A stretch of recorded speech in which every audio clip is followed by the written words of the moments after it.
Hello, hello, hello, hello, hello. Rushing around trying to get everything done. I've literally just got back from playing snooker, so I'm a little bit late.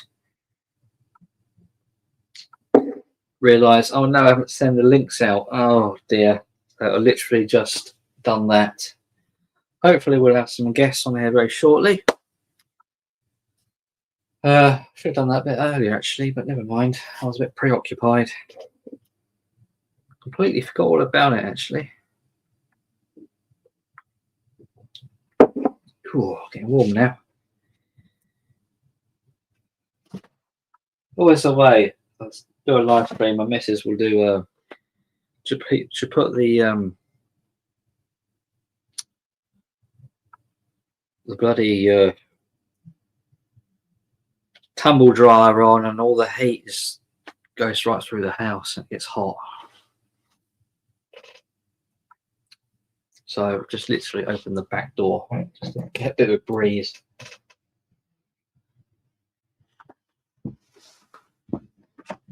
How are we doing in the chat? What's occurring? You hear me all right? Should be okay. Technically, I tweaked the microphone, so it should work from the get-go this time. I'm hoping.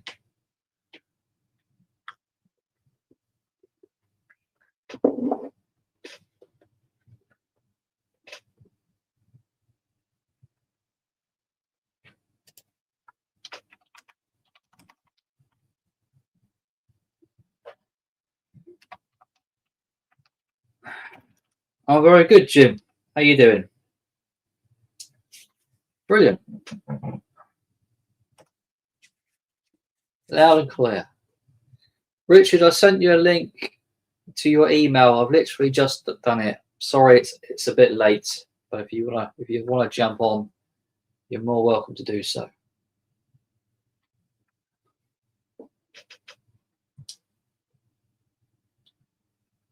Yeah, weekend's been good actually.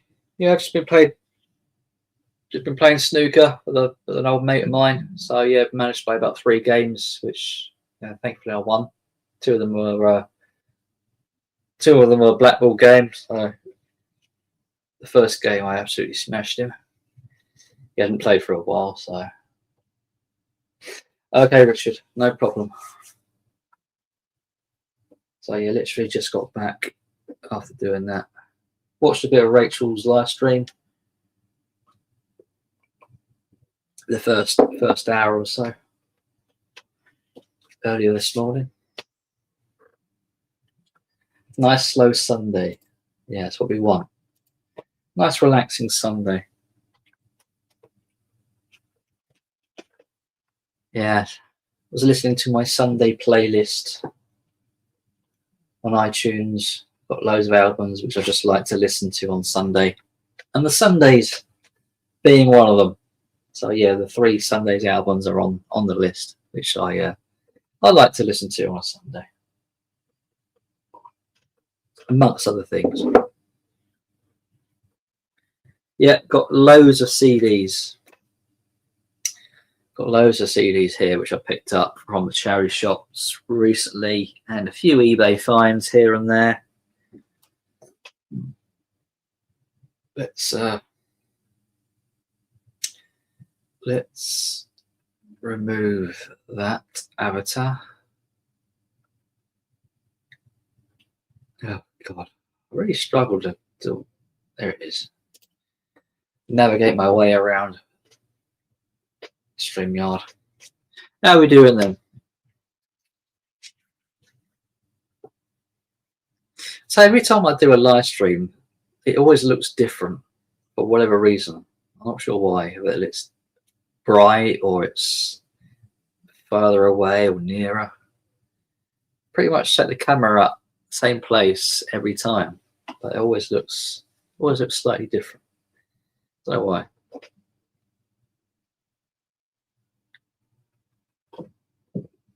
Just having a nice coffee.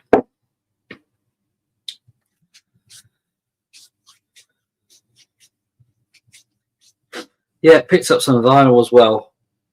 So yeah, some nice pieces brought online and from charity shops, but a little bit reluctant to show those today. Might hold off for another time maybe. You find that too, do you, Richard? Different light saturation every time you stream. Yeah, I do. Yeah. I think when I got the monitor on, because it's quite a large monitor in front of me, it reflects off the monitor onto my face.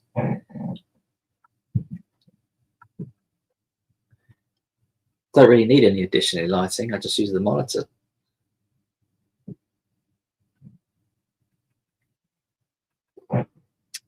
Yeah. Oh, that's good. Get a bit of a break from him. That's not a bad thing, is it? Did you go on there? Did you go on there? Oh, did they let you on, Jim? I think they're a bit reluctant to, weren't they, today?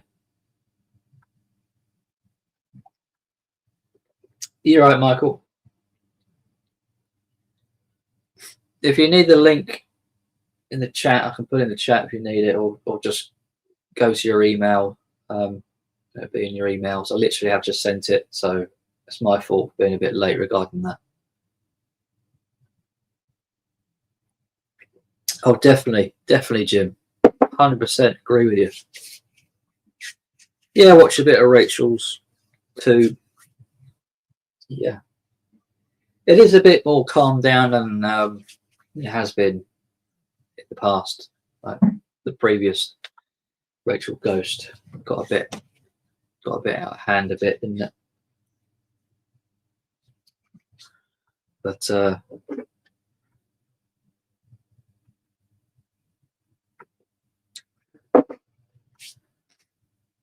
no, I think she's doing well actually, Rachel.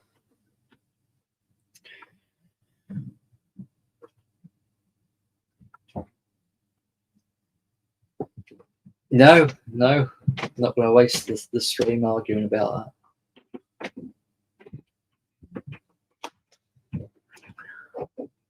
If you get on with him, by all means.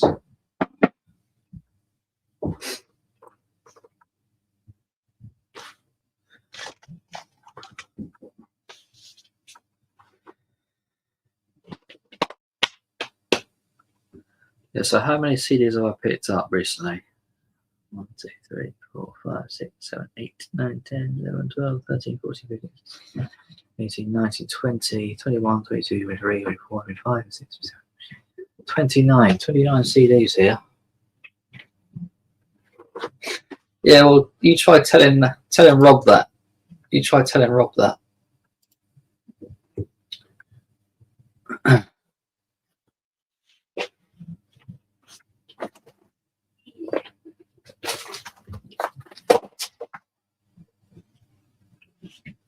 Put it in the chat. Yeah, okay. I can do that. Not a problem.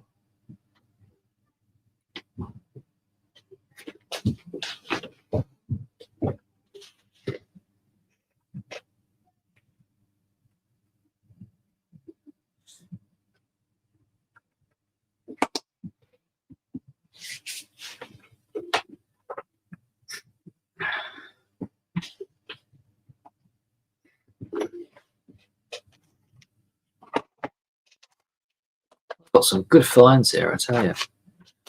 Went to my local, my most local charity shop, and they had a load of indie stuff, Indian alternative stuff, which I picked up. I snapped them up. A lot of Placebo, for whatever reason.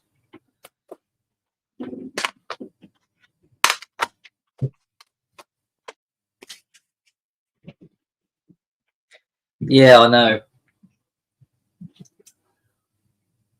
I'm a little bit reluctant of doing it, but trusting you guys are going to behave.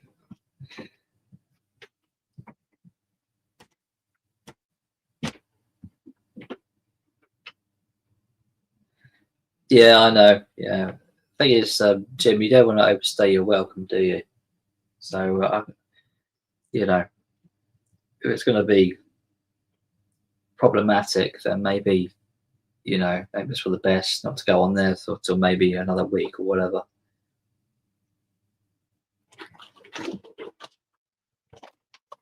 Don't overstay your welcome.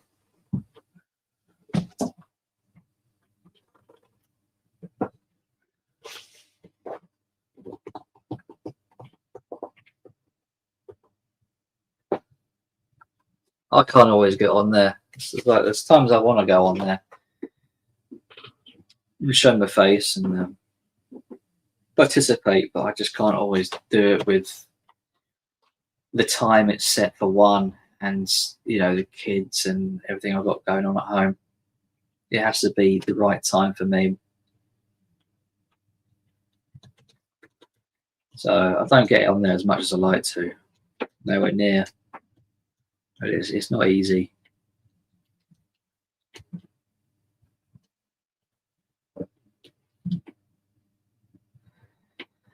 No, you wouldn't.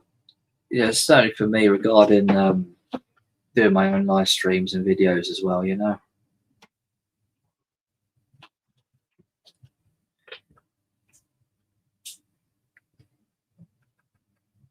Once in a while was okay, but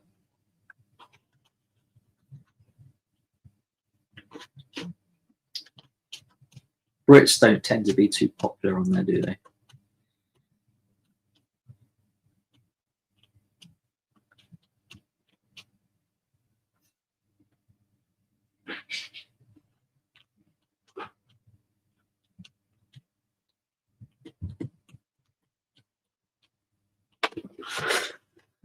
Right, so what did I pick up from the charity shop then? Well, I picked up this Caroline King's Tapestry. Picked this up, classic album. I do have it on CD already, but when I looked on the back, it had some bonus tracks. So I thought, oh, you know what? Okay, I'll get that. You know, bit of an upgrade to the copy I have. So yeah, Caroline King's Tapestry, 1977. I think that came out originally.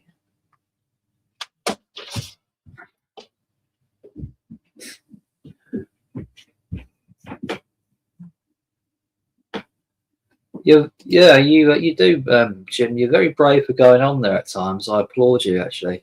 You know, it takes some guts to go on there, knowing that you're going to get quite a bit of flack from certain people.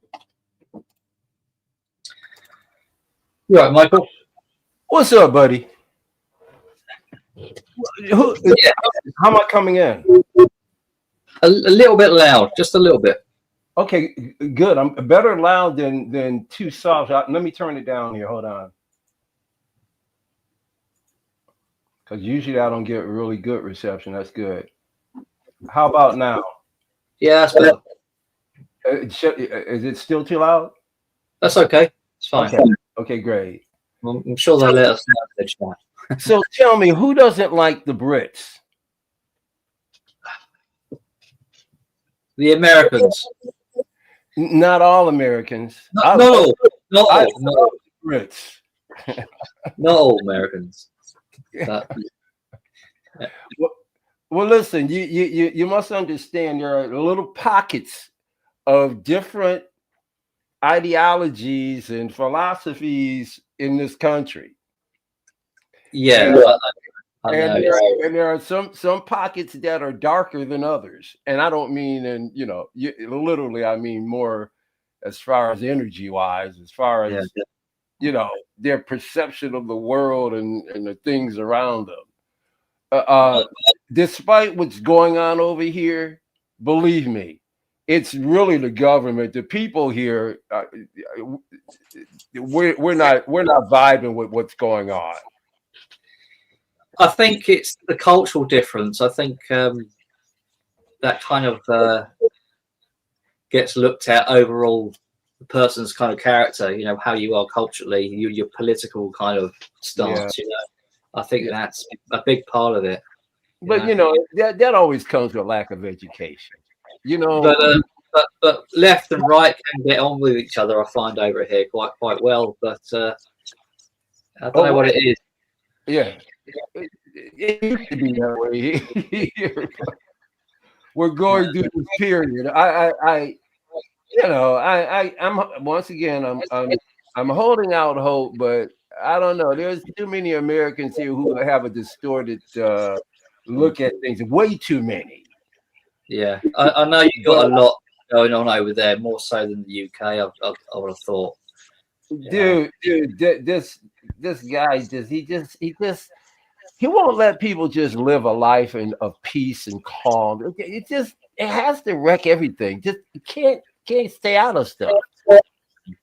So there's really with the kind of power they gave, and I hate to get political, and I'm going to get right off of this because I don't like to be political on stream. I try and stay away from all that, and I know there's people that like to talk about that, but I don't this think it doesn't really help. I don't think, because other people. Unique time. This is a unique time in the world's history. So the fact that I'm talking about it now really is vitally important for, I think, the whole world to be, to open our eyes and be aware of what's going on, and do the best we can to get through it and have more peace and understanding, throughout the whole world.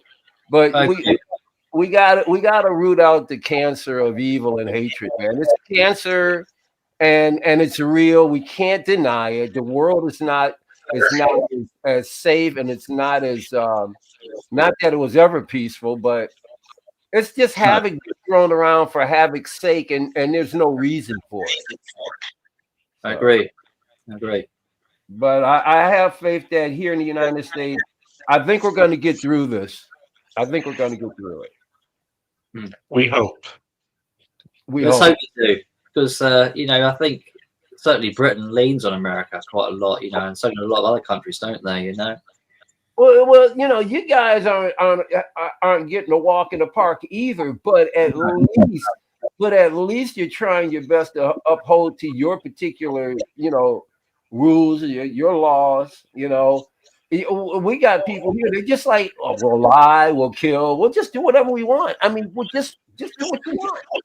Some of the problems, though, they're being shared not just between the UK and America, but globally, aren't they? There seems to be. It's not just these two countries. It is a global issue which we are facing. You get the Supreme Court that tells this guy you're doing something that's not constitutional. And then he turns around, within less than 24 hours and goes, okay, then I'll inflict something on top of this. You can take this away. Then I'll just make it across the board. Just doesn't think about anybody but himself. Yeah. It's crazy. I mean, I feel like he just cares about himself. And it's like, you're the president, for God's sake. That's it. But anyway, let's get up. Anyway, we digressed. Yes. So, Richard, how are you doing? I'm doing good. How about you, other than my throat? Yeah, I'm all right. Yeah, I'm good. Just sort of. Hi, Richard. How are you?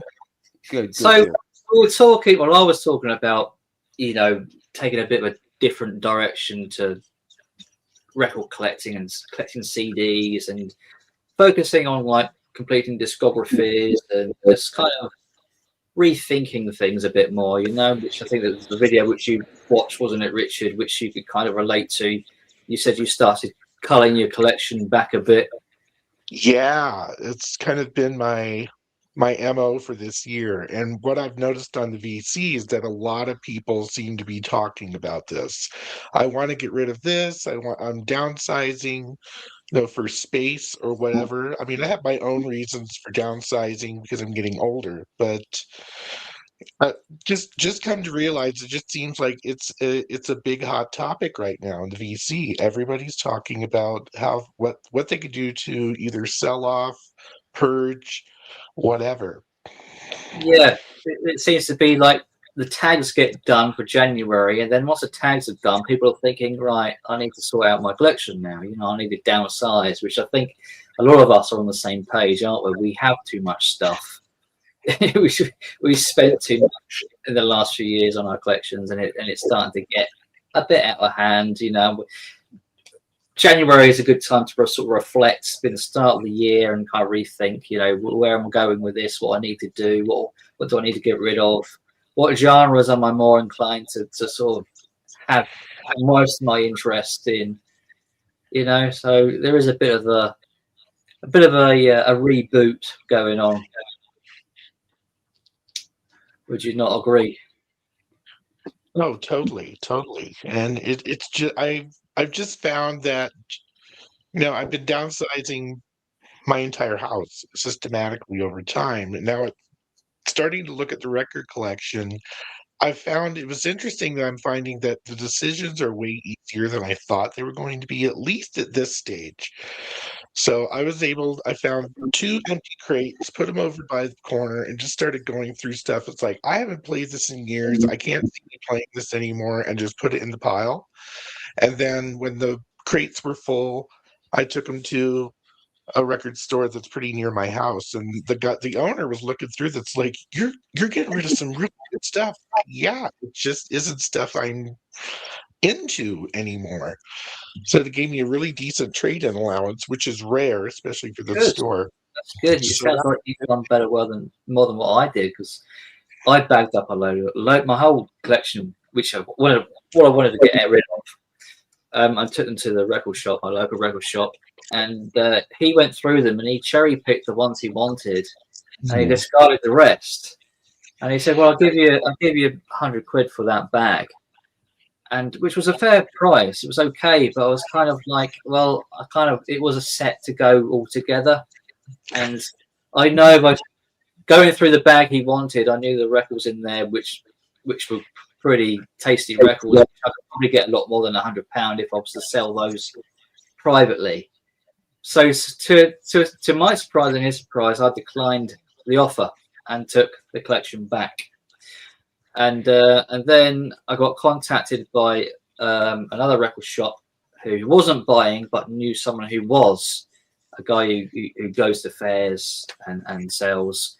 He came around to my house and he looked through the collection and he basically picked out what he wanted, which I didn't mind this time around, because he was picking out the right records. It was a kind of the expensive ones and the less expensive ones. It was a nice steady mix of things, which seemed to bode me rather well on the day. So he brought some off me, and then I think I've taken maybe a couple of bags of records to the charity shop. A bag full of 45s I took, and a bag full of compilations, which I just charited.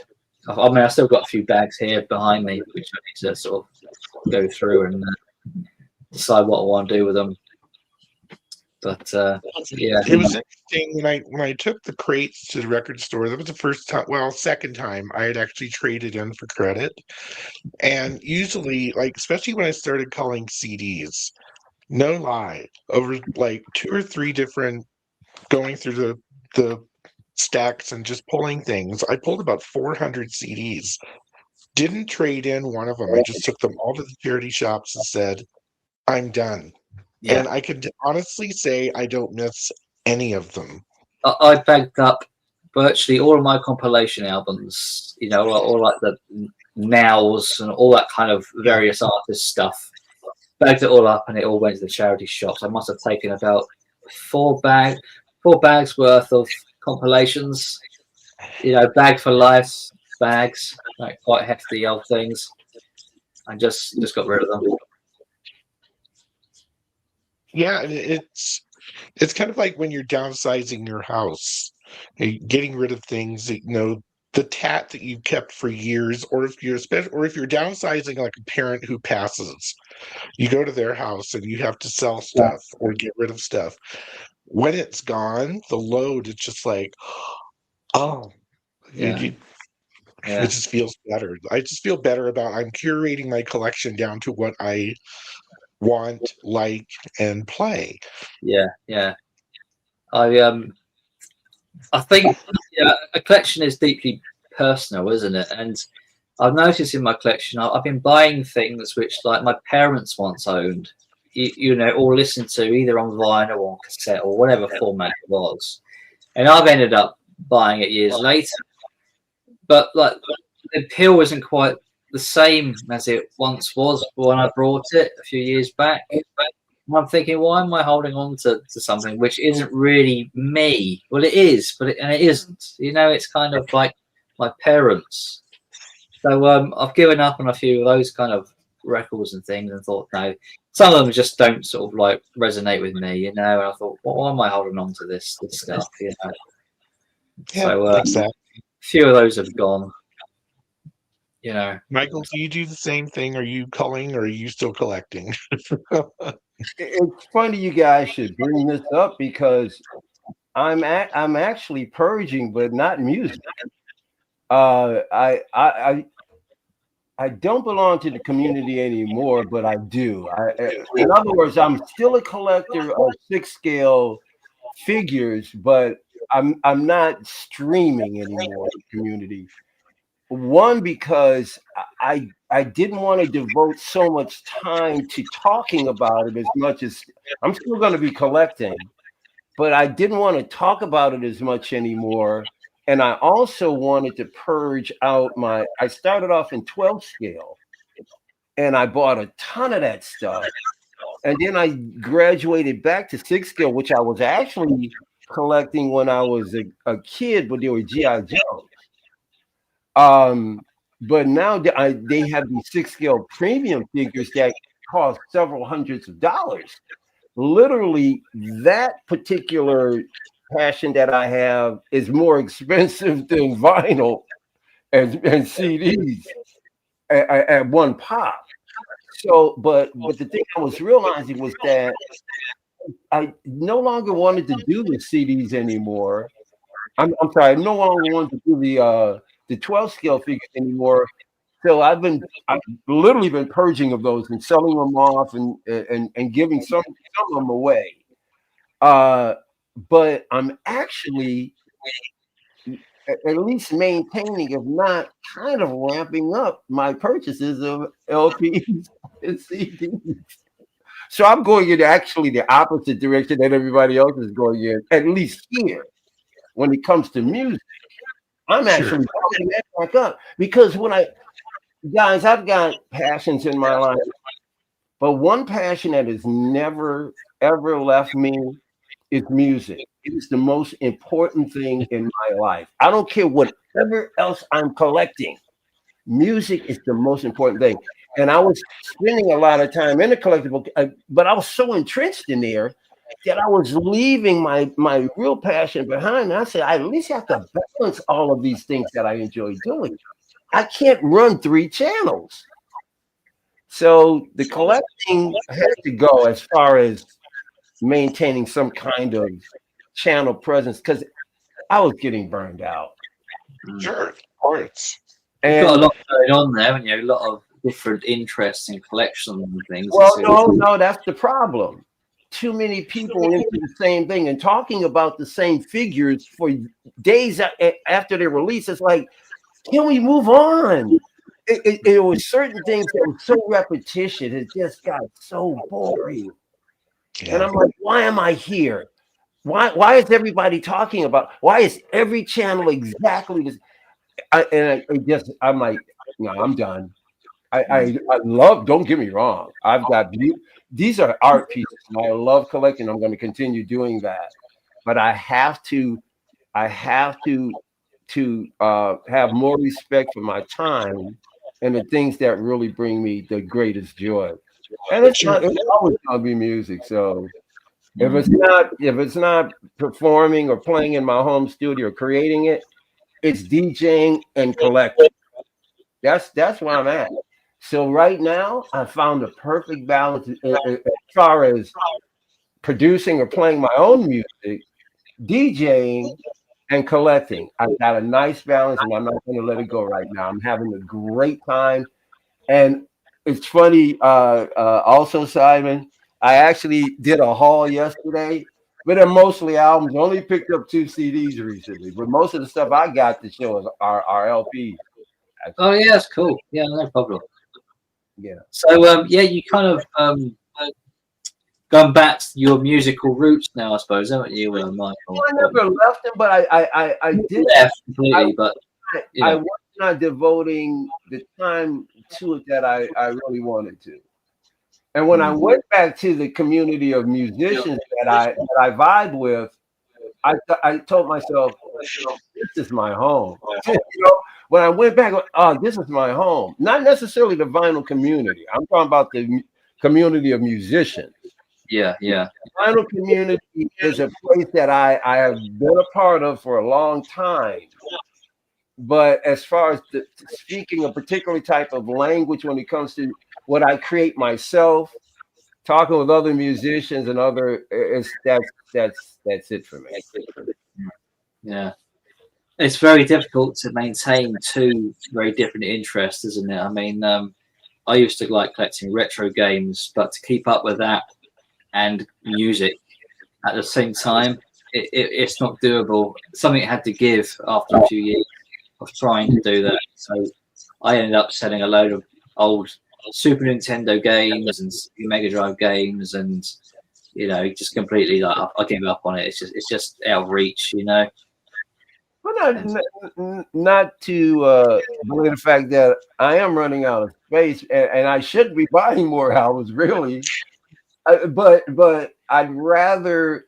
I tell you, I love it, and it's cheaper than these collectibles. I'm telling you, these collectibles cost some money. So no, it's a win-win. It's a win-win. Yeah. So we're gonna show stuff. How are we gonna do this?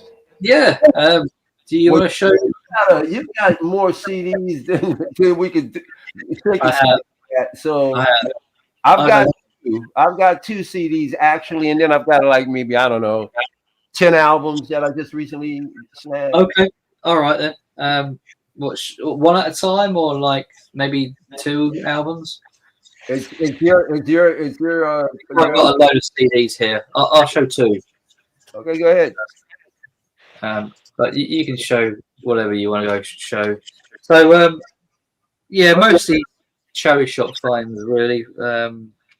Unless we want to just do a round of CDs and then I can do the albums last or whatever. I mean, I don't know how you. Or do you want to blend it and mix it up? I don't know. Mix it up if you like. It's fine. It's fine. Okay. All right. So yeah, cherry shop finds. Some of them are just blind buys, really, not knowing too much what they are, just sort of out of curiosity. So I picked up Train California 37. I've never heard of it. This may be familiar to you guys. I have no idea. I'm familiar with. I've heard of Train. I've seen them live. They're kind of low key. I call them date rock. It's like you go on a date. Oh, do you want to go see Train? Yeah, let's go see them. It's so okay. Yeah, Simon, I thought you were just not familiar with that particular release. You're not familiar with the band? No, not at all. No. They were one of those 90s. They were huge here in the States. Really? Yeah. They were massive. They had a couple of really major hits too. Major hits. Yeah, it says featuring Drive By and 50 Ways to Say Goodbye. I've never heard of these hits, so came out 2012. That one. Yeah, they had even bigger songs than that. This is a nice find. You don't see too many Less Than Jake over here in the UK. Yeah. So, yeah, pick this one up. It's Pezcore. I'm not sure that's pronounced properly. I don't know doing anything these days, but I know they were around for a while. They're kind of more independent. They're not very popular in the mainstream, but they have like a reputation. Yeah. So yeah, pick those up for what I pay for those £1.8 those 2. Anyway, over to you, Michael. Yeah. So well, I did pick up a couple that are still in the shrink wrap at what's it? What, like we have these things like the dollar stores, So I picked up this is jazz. This is Nina Freeland. I don't know if you're familiar with her, but she does some really nice more like kind of like, you know, old school jazz, but with a modern feel. And she also does some you know, other material. But so yeah, decided I give this a shot. And then of course everybody's familiar with this woman. And I never had a chance to hear this album. I need to do some research because I know some one of her later ones, but I'm not sure if this is one of the ones that she came out with not too long before she passed away. She died. But Phoebe Snow. Oh, I know her. Yes. And this is one of her later albums. I think it was like 2000 or something. But you know, she died of cancer. Mm-hmm. And if I'm correct, didn't her daughter pass away too from it? I think so. But I'm very curious to hear this because I hadn't heard any of her much later stuff.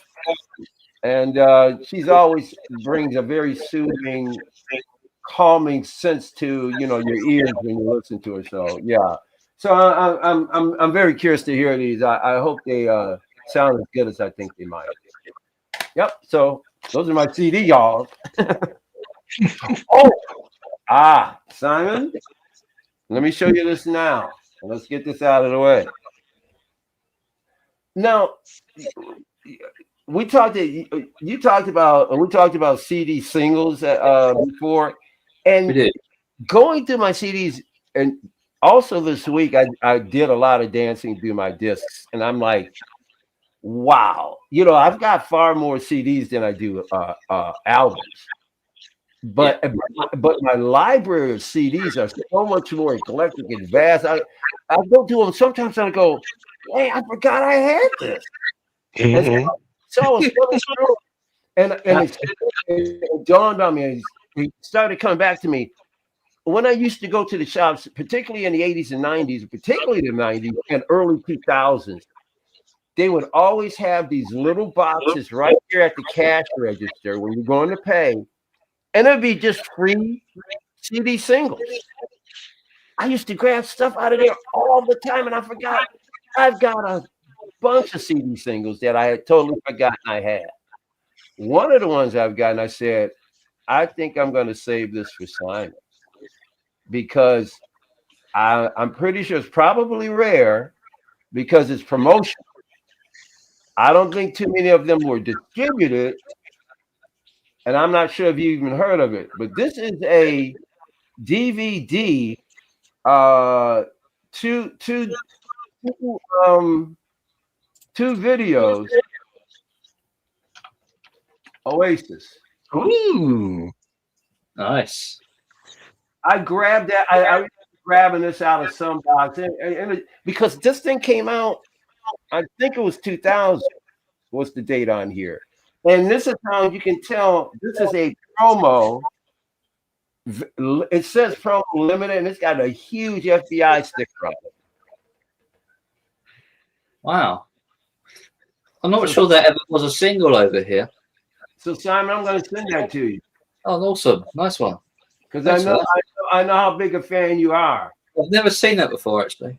That's why I'm going to send it to you. This might be, you know, something that's to be valuable. I don't know, but I have clue. But yeah, I'll have it off here if you give it. When I was in my stack, I forgot I had it, and I said, "Wow, Simon would love to have this thing." Yeah, I'd love to have that. Yeah, I've never seen it. I'm not a huge fan, so it's not like I feel like I'm giving up something valuable, even if it is. No. Okay, mate. Yeah, nice one. Yeah. You know, I'm hearing myself echo. Yeah, you're echoing a little bit. Yeah. But I wasn't when we first started. I don't know what it is then. I don't think it's coming from me because I have everything turned off. Because I wasn't echoing. Not me. Was that again? And hopefully it's not me. I think it started after you came in because I wasn't echoing when we first started. I think it's you, Michael. No, I wasn't echoing when we first started. I don't have an echo here, so. And I don't have my YouTube on. So no idea. Anyway, Richard, how are we doing? We're good. Only one CD to show, but I could easily pull more because we're talking CDs today. Of course. If you guys remember last year for Record Store Day, there was all the rage about that Dada Puzzle album and how difficult that sucker was to find. At least stateside. I don't know if it made it over to the UK or not because it was a very small run, as far as I remember. And I did pick up that Dada Puzzle album. It's very good.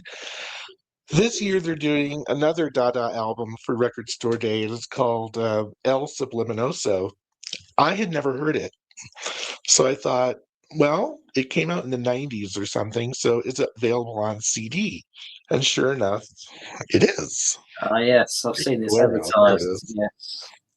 So yeah, I don't know if this one's coming out in the UK or not, but I thought I'd give it a try because I didn't want to.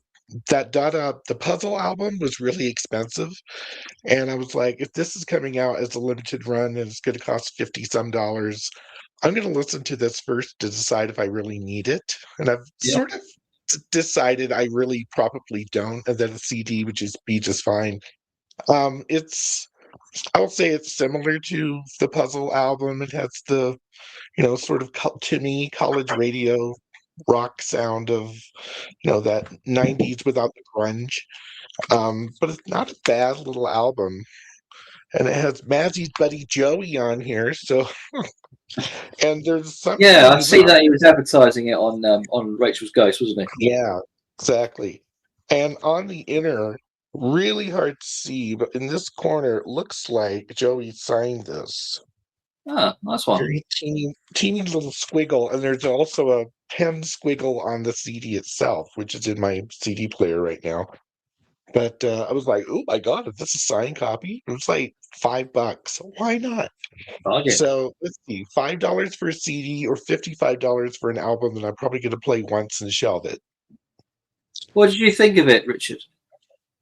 It's okay. I mean, I've only played it once, so early days. But I figured, give myself a good month to listen to it and decide if I really need this on vinyl. Yeah. And that's another part of the whole collecting thing of the culling of the collection. If I have, I'm to the point where I don't need stuff on vinyl and CD, so it's one or the other, and that's driven a lot of decisions. But I'll show a vinyl because all of my connections with Canada and Rob at Northern Revolutions and all of them, the entire Canadian VC is always talking about Max Webster. And I was like, who the hell is Max Webster? And it turns out it's not a guy, it's a group. Go figure. So having been hunting for ages in Denver Metro for Max Webster, I just happened across 3 in 1 month. So I was glad to find this one. Whoops, wrong side. Called Universal Juveniles, and this is the first one I found, and it's really good. It's kind of, how do you describe it? It's just guitar rock, vocals, Canadian style. It's only the Canadians can do. It doesn't sound like mainstream American rock. It has a different edge to it. It kind of reminds me of like a harder edge April Wine. They do have kind of a glam feel to them, so they're sort of Slade-like in a way, but not crazy. So yeah, Max Webster, terrible condition on the vinyl because it has, the cover is like taped at the top, but this I got this for free because I bought several other albums. They're like, oh, we'll throw this one in. I'm like, thank you very much. So it's a nice thing. So, yeah, kind of mainstream rock with a bit of a twist. What I'm finding, and I'm going to mention this in a video later this month, what I'm finding with groups like Max Webster and Blue Rodeo and some of the other Canadian rock acts is that they cross genres so much across albums. One album will be really rock focused. Another one almost sounds like Americana country or something. And it'd be very hard to define what it is when it's mixed. Yes. So you're saying, are they a rock group? And you're like, well, You know, Yeah. and that's what I'm really finding with these. So There are yeah, elements of this and there's elements of that, and it's not easy to pigeonhole it sometimes, isn't yeah. it? Right. What genre are they? Well, they cross genres, and that's hard when you're trying to get a feel. Like Blue Rodeo, I think I have 3 or 4 Blue Rodeo albums and or CDs, and they're all vastly different as Yeah. far as their sound. So I'm wondering if that's going to be the same with Max Webster, because that's what I'm finding so far. So that's what I got so far, but I'll find more things to show too. Oh, did we lose Michael? Oh, there he is. Sorry, Michael. Actually, those are kind of the Richard. Those are kind of the beginnings. I'm hearing an echo, so maybe it is. I don't know, man. You know what it is? StreamYard. I'm glad I pay for the free service. I don't pay for the. I have the basic service because they've really degraded. Anyway, that was like the beginnings, almost like progressive rock. You know, because you had these bands, they were like, let's experiment. Why should this album sound like the very next one and the very next one? So they started to be a lot more colorful, and that's kind of the beginnings of progressive rock, you know, as we know it. They were starting, they were starting to challenge themselves, and a lot of times they didn't care. You had to come along with us for the ride or not. It's just interesting. I just noticed it more with specifically Canadian bands that I'm trying to get into. And it's like, why is this album so rock oriented and fantastic? And it's your biggest seller, and then 3 other albums are more country flavored. And how are you maintaining an audience when you're constantly shifting? You know, the talk. Not that nobody wants every album to sound the same. I can't stand that either. But yeah, it's just how they're so divergent. It's really weird. What year was that? This one, let me look. Let's see if my old eyes can see this teeny weeny print. This is 1980, so this was like the beginning of new wave. But yeah, Well, that's you're absolutely right. That's well, progressive rock and was around anyway, radio rock. Yeah, but it was more experiment. I mean, that makes sense still because that's the age of experimentation in general. Because you got even more electronic coming in at that time, and then of course you're still in the punk era. You're almost post punk, but you know. So yeah, it makes sense. I'm trying to remember other bands that were kind of like that. What wasn't there a band called Climax out of Canada too? They were kind of interesting. Yeah, they were interesting from what I could remember. but no, again, it's those specifically the groups like Triumph were always straight ahead rock and roll. Yeah, yes. Groups like April Wine, for the most part, straight ahead rock and roll. Then you had groups like Chilliwack out of Winnipeg, who Remember, another gender bender and not gender bender, genre bender that just flip flopped around. It's really interesting. well, because we live right across the water from Canada. We have a particular stations that we listen to just as much as we listen to the American stations. CKLW out of Windsor, and man, they used to play Chilliwack all the time. Yeah. Yeah, I grew up just south of Winnipeg in the States. And College Town. Then yeah, you pull in Winnipeg stations, but it was interesting the amount of Canadian bands that filtered just over the border, but never got picked up in the mainstream in the rest of the country. So Max Webster probably had some releases in the States, but they never caught on. Blue Rodeo, Chilliwack, Triumph got kind of big in the States, but other bands never made a dent. It's so interesting. Yeah.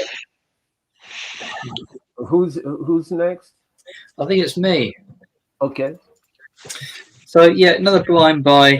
I just took a chance with this. Really, it's the Zax sheep shearing.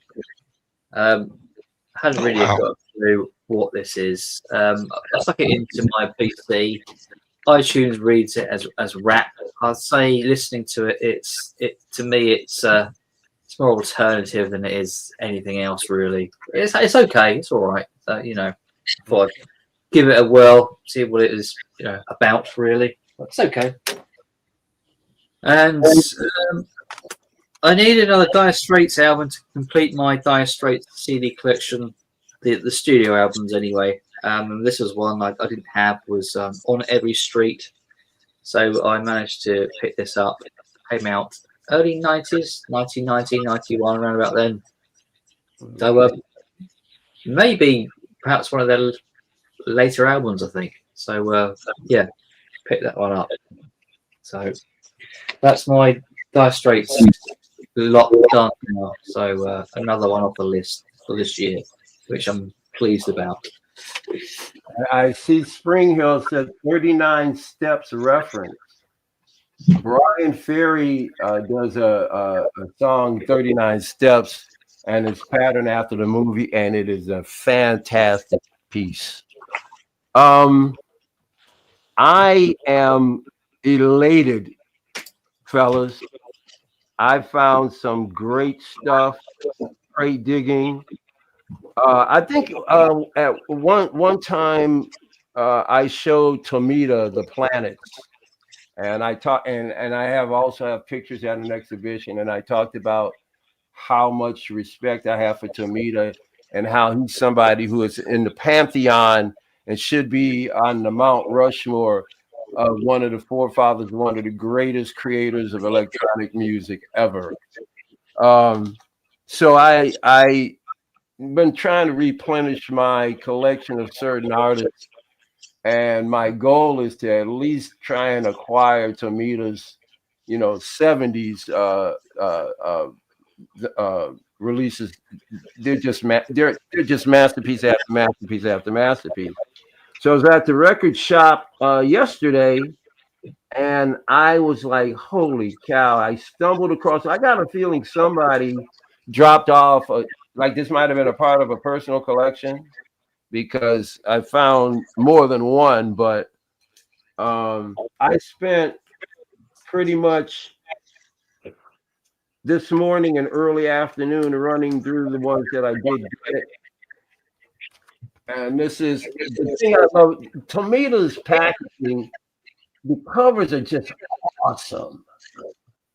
That is cool. The covers are great representation of the music. I mean, this guy is. If it wasn't for Tomita, Vangelis, those kind of guys, there wouldn't be the electronic music we have today. And he was from Japan. He died in 2016. But right there, he's got a complex system. I actually have the system that he's sitting right there. It's over here. I have the system. And what they did was the company miniaturized it so that it could sit on top of you. On top. It's pretty big, but it's not one that's like a complete big wall. They miniaturized it, but it behaves the exact same way these systems do. And this is what, hey, what's going on? And this is called the System 55. And that's where he created most of the music. He does orchestrations of classical music, and they're all synthesizers.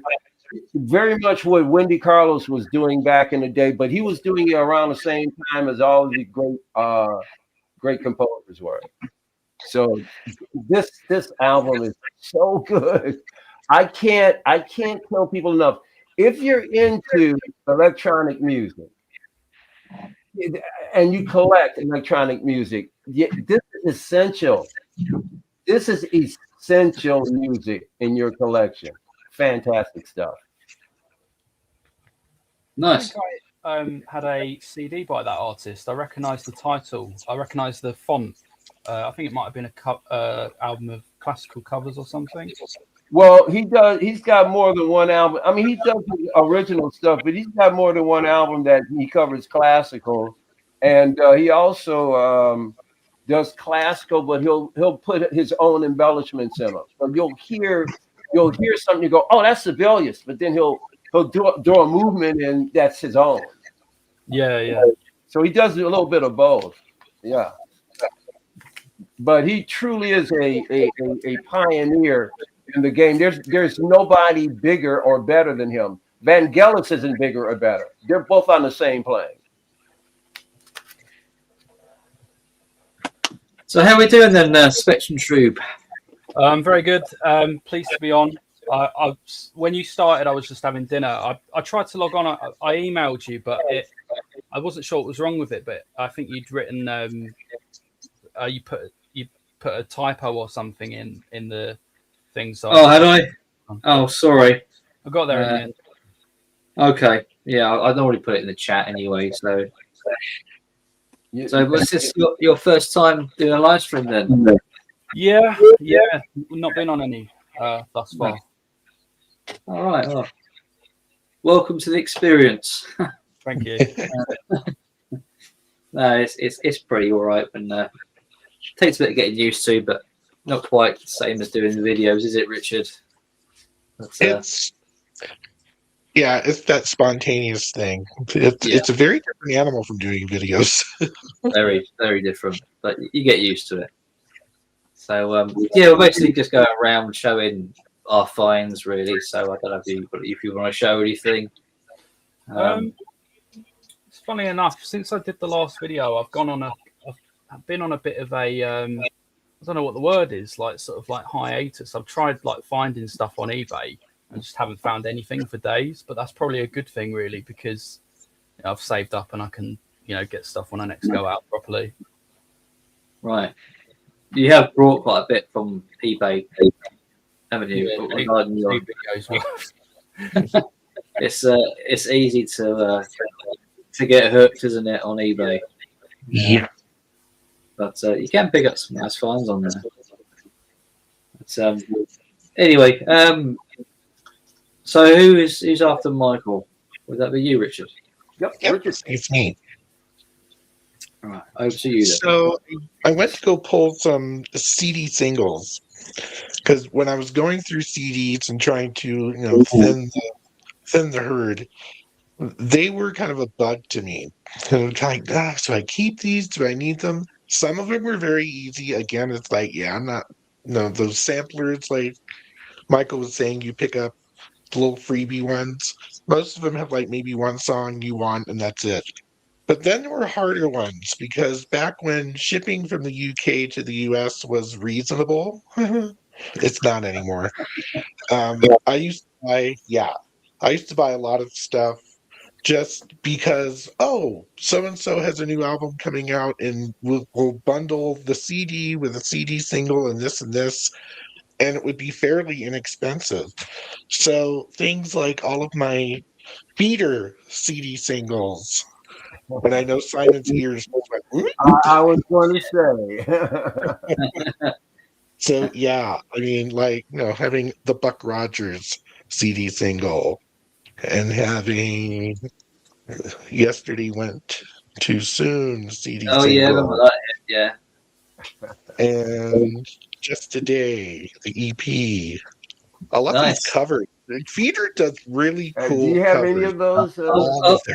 Are we going for a full collection here, Richard? Not the full collection, but damn close.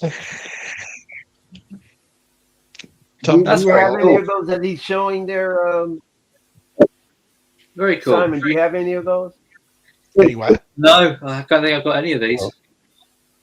There was another Tumbling Fall 1 and Tumbling Fall 2 with different B-sides. And I'm like, what a waste of a CD. Put it all on one, for God's sake. Oh, no. But I'm going to skip a few of these because I want to get to some really neat ones. That's not one of them. Come on, where are they? This is Pushing the Senses CD single, which has really different art. I love this. This is an album I want on vinyl so bad that Pushing the Senses album is so hard to find and it's stupidly expensive. Here we go. Lost and Found. I freaking love that song. And then I don't think Save Us ever made it to an album. It might have been like one of those ones that just didn't do it. And what is this last one? This is one of the last CD singles I bought, and it happened to be signed. And it's We Are the People. I love the song. Cool. Is that so? So, neat little, but it's you just you're looking through this. Like, do I play these? No. No. Nobody plays them, do they? Yes. People collect them. People want them in their collection. Well, there's so like my biggest parts of my CD collection are Gary Newman, Biffy Clyro, and Feeder, as far as between albums, CD singles, and whatnot, and a couple of other groups that people have never heard of, like The Music out of Manchester. And I have a lot of their CD singles, and people are like, who the hell are they? And why do you have 60 Biffy Clyro CDs? Yeah. I don't know.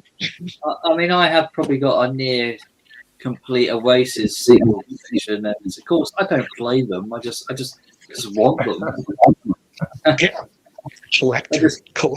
That's it. I like having them on the shelf. I want that stuff.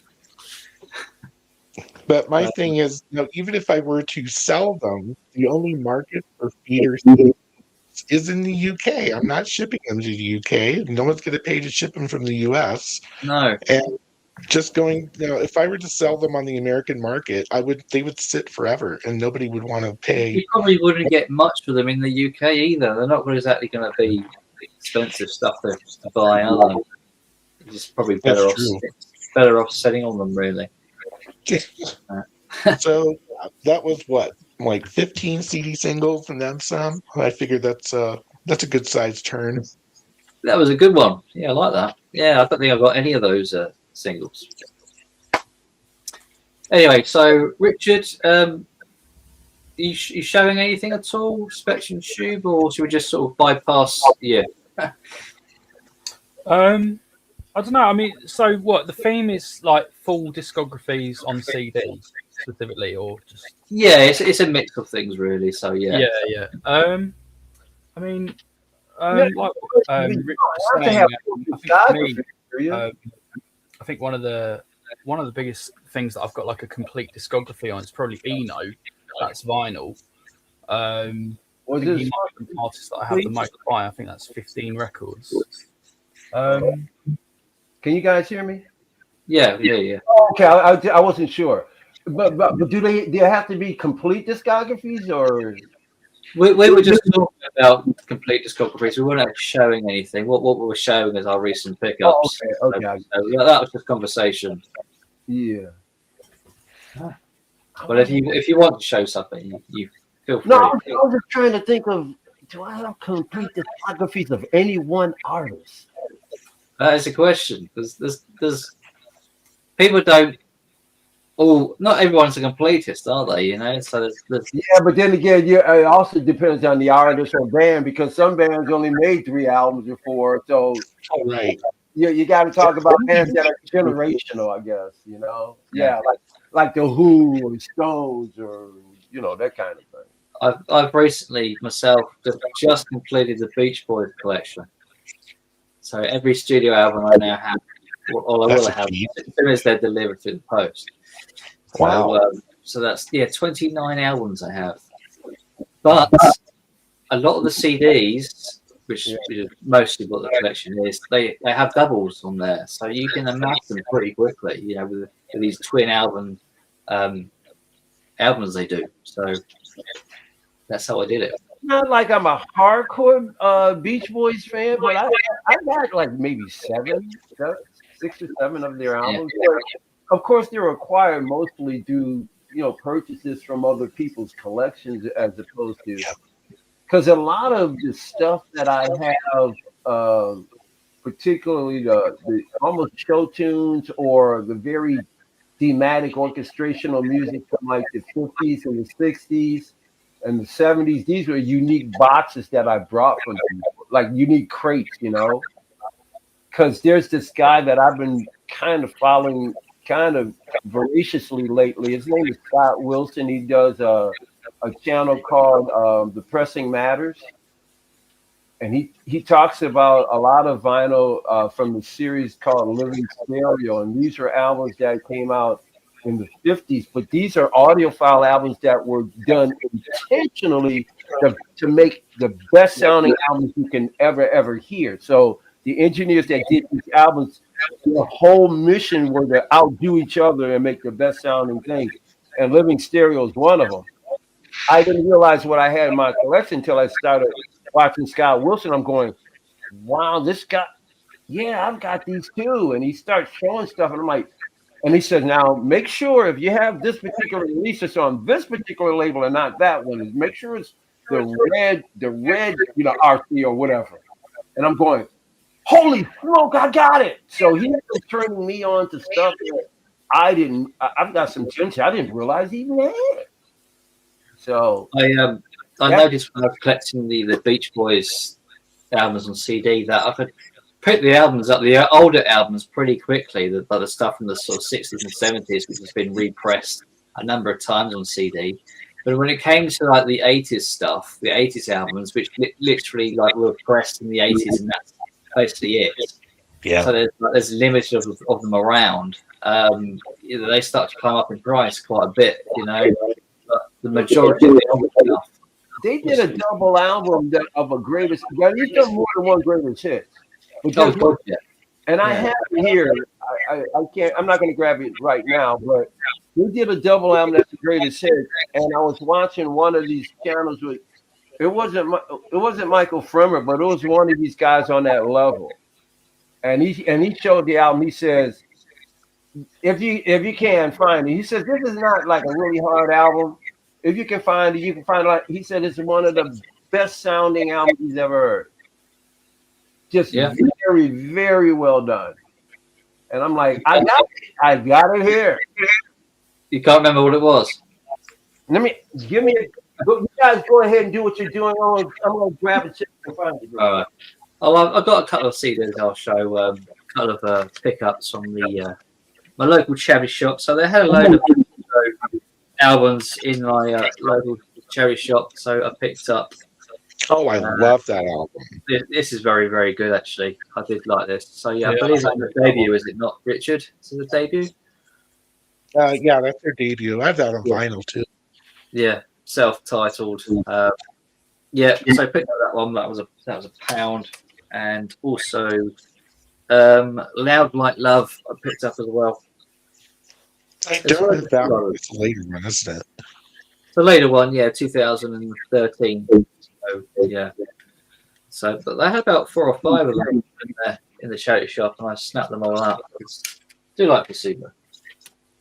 Yeah, I've got Without You, I'm Nothing. I think is the only one I've got by them. Yeah, quite a few holes. I think I've also got the best of. I can't remember the name of it. I had that too. What's it called? It was a CD DVD one. Yeah. Yeah, they did a compilation, didn't they? And I had noticed how different the comp sounds to the actual albums. There is quite a noticeable difference in some of the hits. Yeah, A different mastering sort of thing. Or... I don't know if it's the mastering, possibly. Yeah, it just sounded different to my ears. Yeah. I sometimes find that. I noticed that very much with Saint Etienne. I got the best of theirs. And the best of has totally different mixes to all the album versions that I've been listening to. So it's quite nice actually to get different versions. Yeah. I just thought the compilation it just sounded a bit more richer and a bit more kind of livelier, as the albums just wasn't quite the same setting. Yeah. For whatever reason, I don't know. Yeah. But anyway. I'll go get a few of my latest charity shop bits, actually. Yeah, sure. I'm not showing yet. Yeah. Whilst he's doing that, Richard, I'll hand it over to you. Sure. So I people who've seen my channel know that I had a big meetup with Alex at Beer and Vinyl and Steve Carlson downtown Denver. We went to Twist and Shout. And while I was there, one of the things I found, Rob Walker, if you're watching, my God, you need to call Twist and Shout in Denver and ask about their Spiral Carpets 12-inch singles collection. They must have 30 of them, and they're priced stupidly cheap. But anyway, I digress. I wanted to buy some of those, but I'm like, I don't need 12-inch singles. I have like a best of and the Life album and a couple of others from them. But I did find a Ian McNabb 12-inch that I had never heard. So Ian McNabb is the lead singer, was the lead singer of Icicle Works, and has since, Icicle Works not really fell apart, still kind of get together. But he's had a very long run of solo albums, and there were a handful of 12-inch singles in here. No lie, this was what, $2, $2.99. I'm not saying no to that. It's a 5-song, kind of an EP single called "Great Dreams of Heaven." Not only because it's 45 RPM, it sounds immense. Ian McNabb put some work into his stuff when he records it. This impressed the socks off of me. Great songs on here. I've only played it a couple I actually have a couple of Ian McNabb albums. Actually, I have Mersey Beasts and Northwest Coast. Yeah, I don't have any of his solo stuff because it's not impossible to find here, but it is really pricey. And Ian McNabb's Bandcamp, which is really active, and there's all kinds of stuff on his Bandcamp. But getting the stuff from the UK to here to get like the Mercy Beast album would cost me like $80. Yeah, something insane. An ongoing problem of yours, isn't it, Richard? Yes. Yeah, especially right. I'm the opposite of you because you like American acts, but a lot of them you can sort of find in the UK. I can't find a lot of the UK acts I'm interested in here.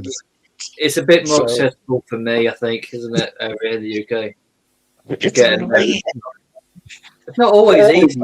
I mean, those Fountains of Wayne stuff, that those are really difficult. I found and pricey. Yeah, and some of those, a couple of the ones I sent you, a couple I found off eBay for cheap, so that was easy to do, and one was a double that I already had. So putting that together to send you, it's like I'm sending these to you with my blessing because I knew you appreciated that. But, I did. Yeah. Stuff here in the States, ComSat Angels is another one I'm really trying to get into. PC. What's it, Mike? PC something number, that one. Loves ComSat Angels. He's constantly pushing them, but finding their stuff here is few and far between. Yeah. So there's always those off-kilter bands, because I like Biffy Clyro, and I like Feeder and Newman, and all of the stuff I like is hard to get, and it drives me batty. Yeah, I can imagine. Yeah. But it's I mean, they must have some sort of fan base in the States, but obviously, Richard, because I live in the central U.S., a lot of that stuff will end up on either coast. So, like New York, record shops probably do get a lot of that stuff. Yeah, I think it matters what area of the U.S. you live, doesn't it? Exactly. Richard, you have brought up a couple of things that really perked up my ears. Firstly, in Spiral Carpets. I love Spiral Carpets. Yeah, oh my God. When Worlds Collide is one of the really great alternative cuts ever, man. I love that song. I don't own anything on Spiral Carpets at the moment. Oh man. And the other thing, dude, is ComSat Angels, man. I think it's one of the most underrated, underappreciated bands ever. Those guys 100%. Are crazy good. And I think only one or two of their albums ever got released in the U.S. and they fell off. So the minute you get dropped from a label in the States, it becomes a desert. So and that's how I end up in that limbo between trying to find albums I really want. Icicle Works' album, The Small Price of a Bicycle, which was huge in the UK. was never released in the United States, and it's one of their best albums. And that sucker took forever to find. It's a really good album, but yeah. Can you bring me a big Simon? I think it's my Sure. turn. It's my turn anyway. Go around clockwise. And So, the timing is absolutely perfect. Richard, I found this in a bin. This hasn't even been 2 months ago, and I could never find this kind of stuff. I love the album. Yeah.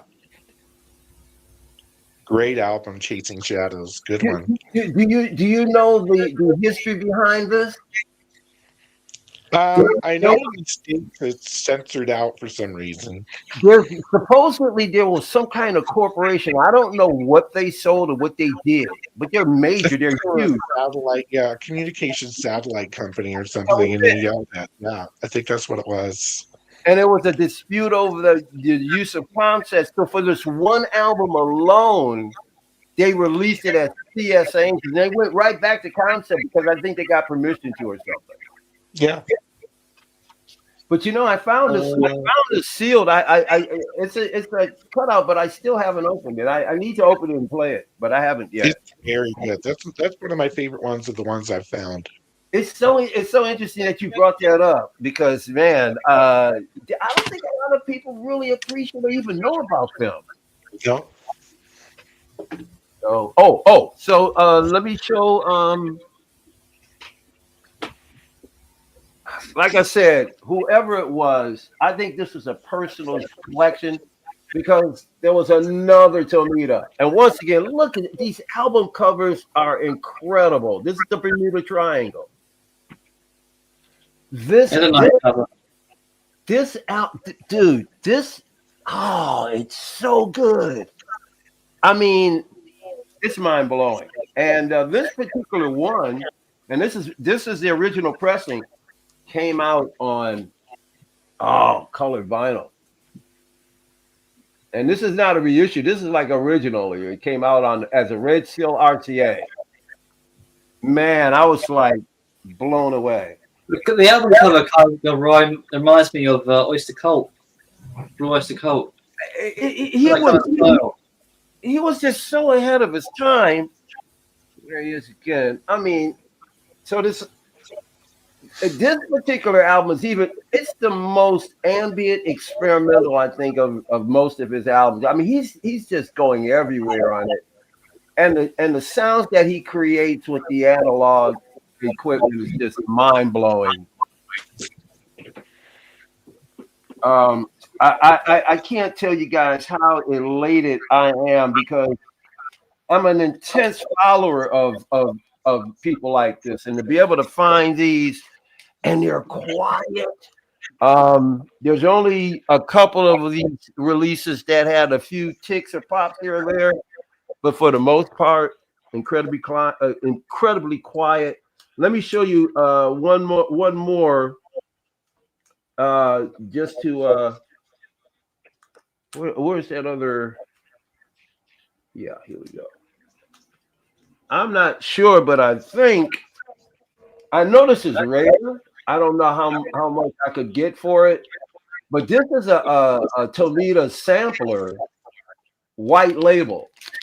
And when I was going over his discography, when I Google it in, this album is not there. So I'm wondering if it's a promo of another best of that they were gonna release that they never got around to release. So I was ecstatic, without question. So yeah, it's white label. It's a white label red seal. So that's a promo. Man, I couldn't be more excited. So yeah, just great fun. Nice one. Next. Simon, I believe you. No, it's our guest. Oh, I'm sorry. My apologies. Oh yeah, no, definitely need to get some stuff by that artist. It just looks really cool, and yeah, as you say, the artwork looks brilliant. Yep. Do you listen to music like that at all? I mean, do you have any taste for that? I've got quite a good electronic collection. I not a lot of 70s, but the way you're describing it kind of makes me think of like Jean-Michel Jarre type stuff. Absolutely, you're absolutely in the right area. Absolutely, sure. I really love. I love. I think it's called like Moog exploitation, where they would just use like a Moog synth and just do all kinds of things. Well, Tomita primarily uses the Moog System 55. Like I was telling you guys, I don't know if you were here, but I have a System 55 here, not the huge one that he performed on, but these are miniaturized and fit on top of like a desk.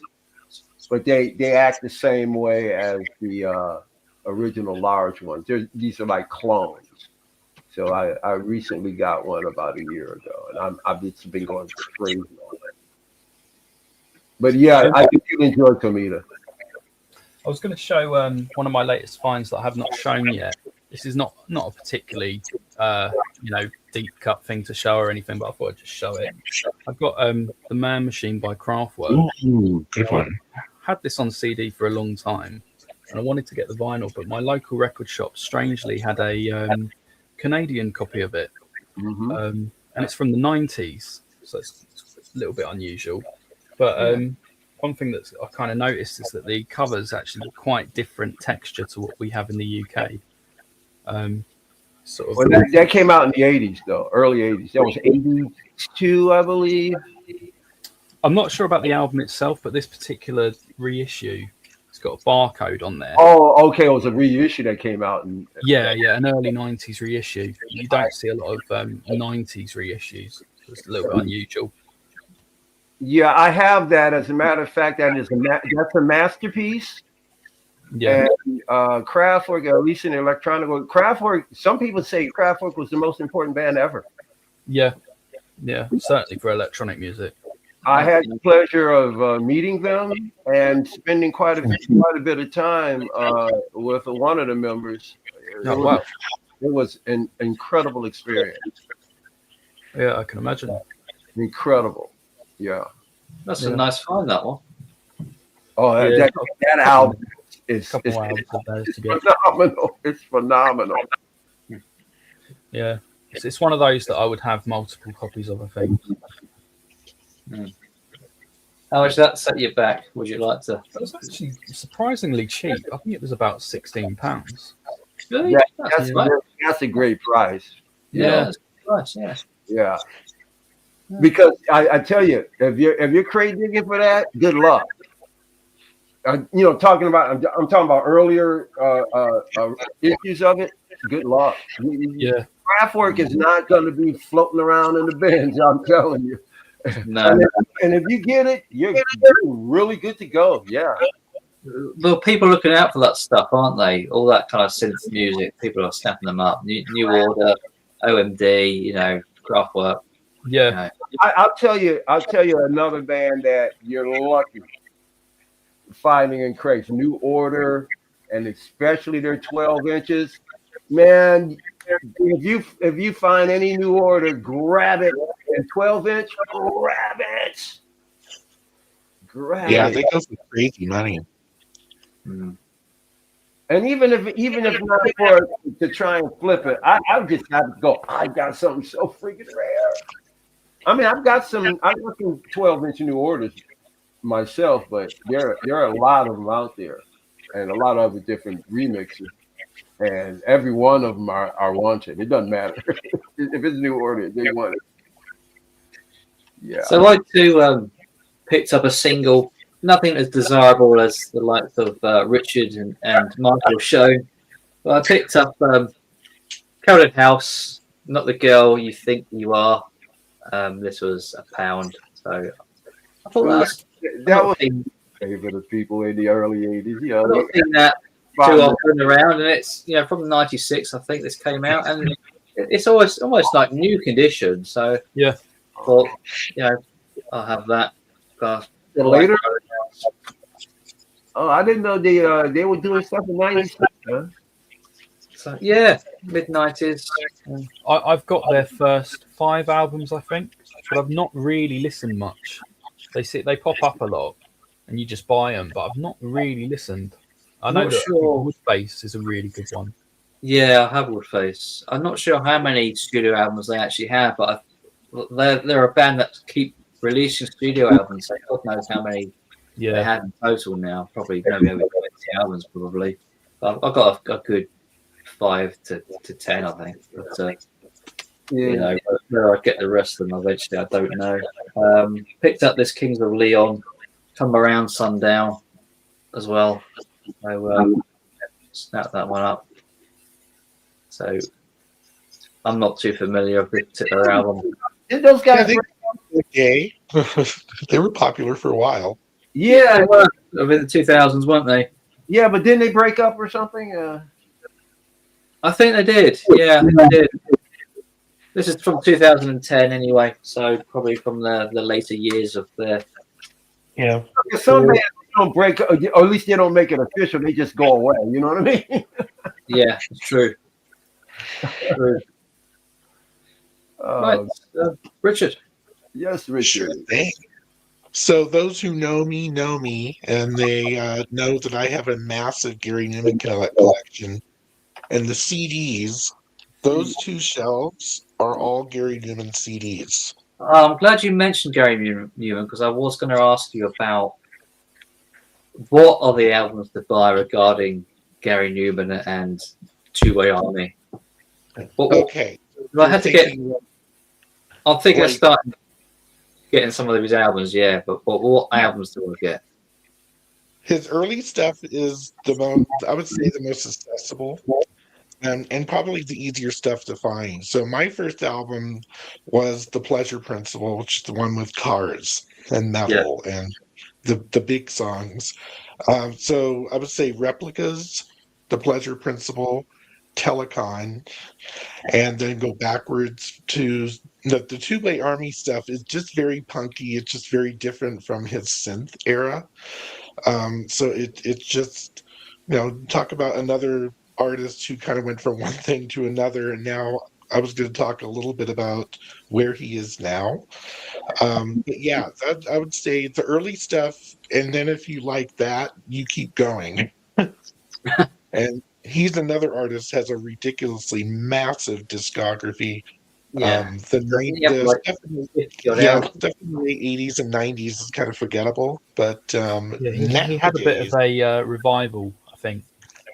Exactly, and kind of so reinvented I himself. followed him since 1978 all the way through his entire career, and I'm loving what he's doing now, which is a very industrial sound. It's very Nine Inch Nails, Marilyn Manson, kind of dark, gothic, moody stuff. And his latest one, which actually came out years ago, and he's still touring it, is called Intruder, and this is like a CD book that came out. I think I bought this signed. There's some things I buy signed and others that I've gotten signed, but this one I think I bought it signed. So it's a book of lyrics and really cool pictures. You want to talk about another artist who really spends some time putting his, marketing his image for sure. But Intruder is a very industrial sounding album. This one is actually incredibly hard to find now. It's Splinter. And this is one that really put him on the book for being that, that dark industrial sound. It's called Splinter, Songs from a Broken Mind. And this one I had signed. He also signed my album copy of this one on vinyl. Yeah, dark imagery, really cool. I love that one. This is the year I actually saw him. He came here to Boulder, up the road from my house. The album Jagged. I think this is 90 something. Hang on. No, 2006. A little later. But still, he was just going down deeper and deeper into this kind of industrial, dark gothic sound. And I absolutely love where he's gone. He's coming back here again, and I'm like, my God, I've seen this man like 10, 15 times. Do I want to go again? And yeah, there's a part of me that does. But yeah, Newman's had his punk image, his synth pop mastermind image that lasted for years. Went in the 90s into kind of a funk jazz almost, because there's a lot of saxophone and syncopated beats and stuff. There's a couple of albums I call Janet Jackson, Rhythm Nation version of Gary Newman, which is a little out there. And then, went off the deep end, an album called Sacrifice, which is one of my favorite albums by him because it started that whole dark image and, big, huge synth sounds and things that go bump in the night. Great album. Do you have all of his collection on CD? I have all of his stuff on CD, plus a lot of the CD singles, which is, again, a lot of this stuff. I have DVDs, vinyl. My Gary Newman collection is the single largest piece of my record collection / CDs / whatever else. Yeah. Yeah, it's very cool. I like to start investigating into getting a few more of his albums, actually. Yeah, and a lot of them are still in print, and I'll say they're fairly cheap. Even if you buy them new, they're not going to break the bank. I have a few on vinyl already, but I'd like to get a bit more on CD. Get crisp, clean digital copy. So, no clicks and pops. Yeah. Sometimes I don't mind the clicks and pops, but sometimes, I want, something a bit different. So, Michael, over to you. Well, firstly, see, Richard is a spirit animal. But anything electronic is my wheelhouse. I saw Gary Newman last year. It was a triple bill. And it was Gary Newman, Ministry, and Frontline Assembly. And so I'm a huge Newman fan. I don't have everything he's ever done, but in my opinion, it might be my favorite album. Is nobody ever talks about. That's I Assassin, and that's one of his earliest albums. I love I Assassin. Yes, it's incredible, and the reason why I like it is it's the most ambient, I think, of his stuff, but also he's got assistance with Mick Karn on bass, the bassist for Japan, and wow, She's Got Claws. What a great tune. Yeah, so no, I'm a major Newman fan.